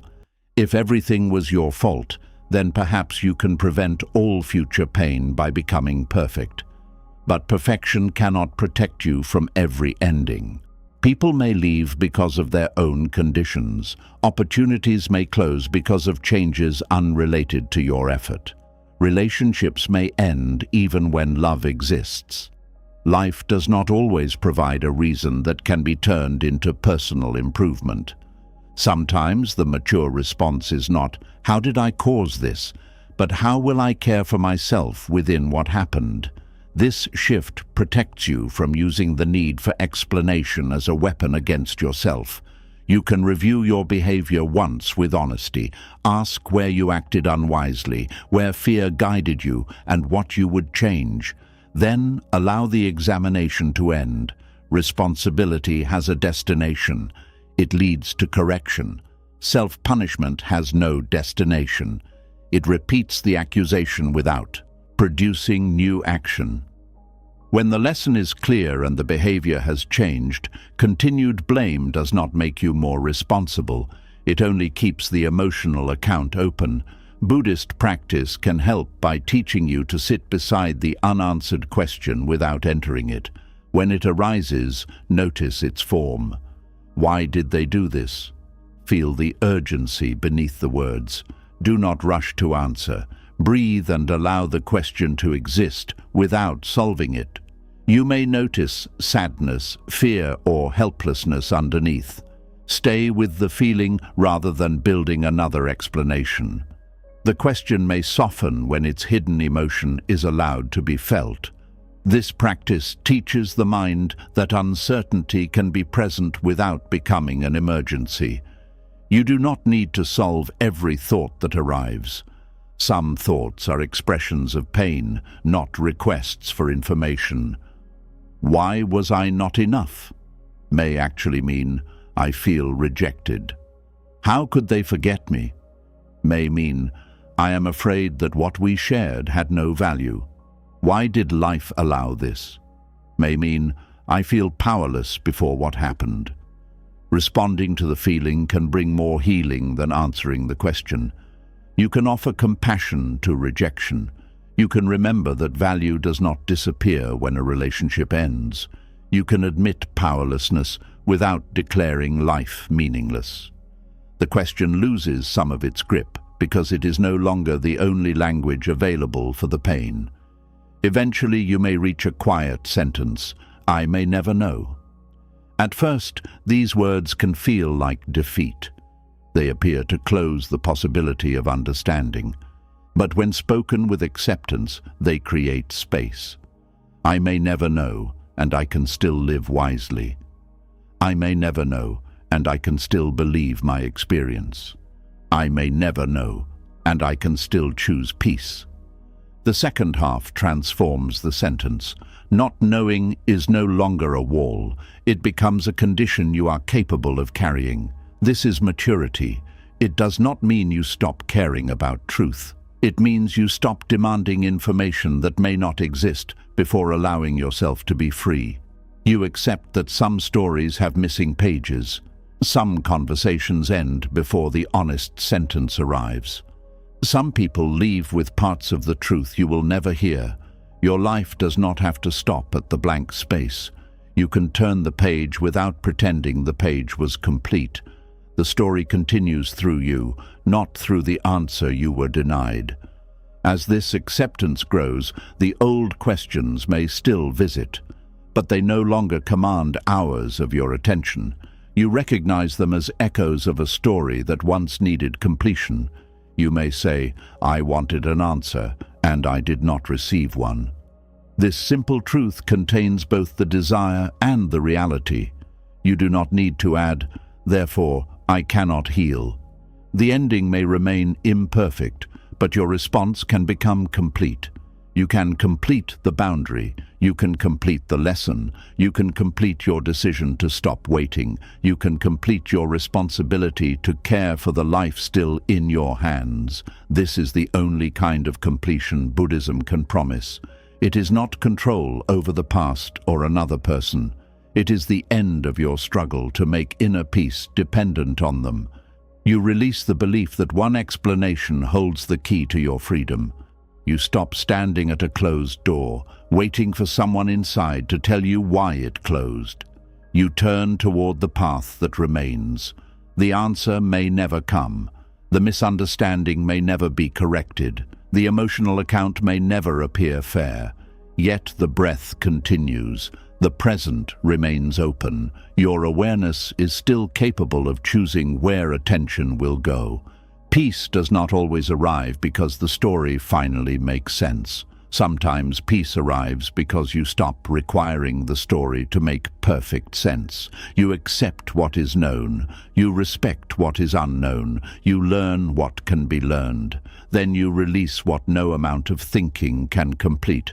And when the need for completion finally begins to loosen, you may discover that the bond has not been kept alive only through questions. Sometimes resentment continues the relationship in another form, allowing the person who hurt you to remain present through every argument you still have inside your mind. Holding on can feel like love, loyalty, hope, or strength, but Buddhism teaches that it often becomes another form of suffering. You may be holding on to who you were, to the future you hoped for, to familiar pain, to old memories, to the need for validation, or to an ending that never gave you answers. But peace begins when you stop asking the past to become different.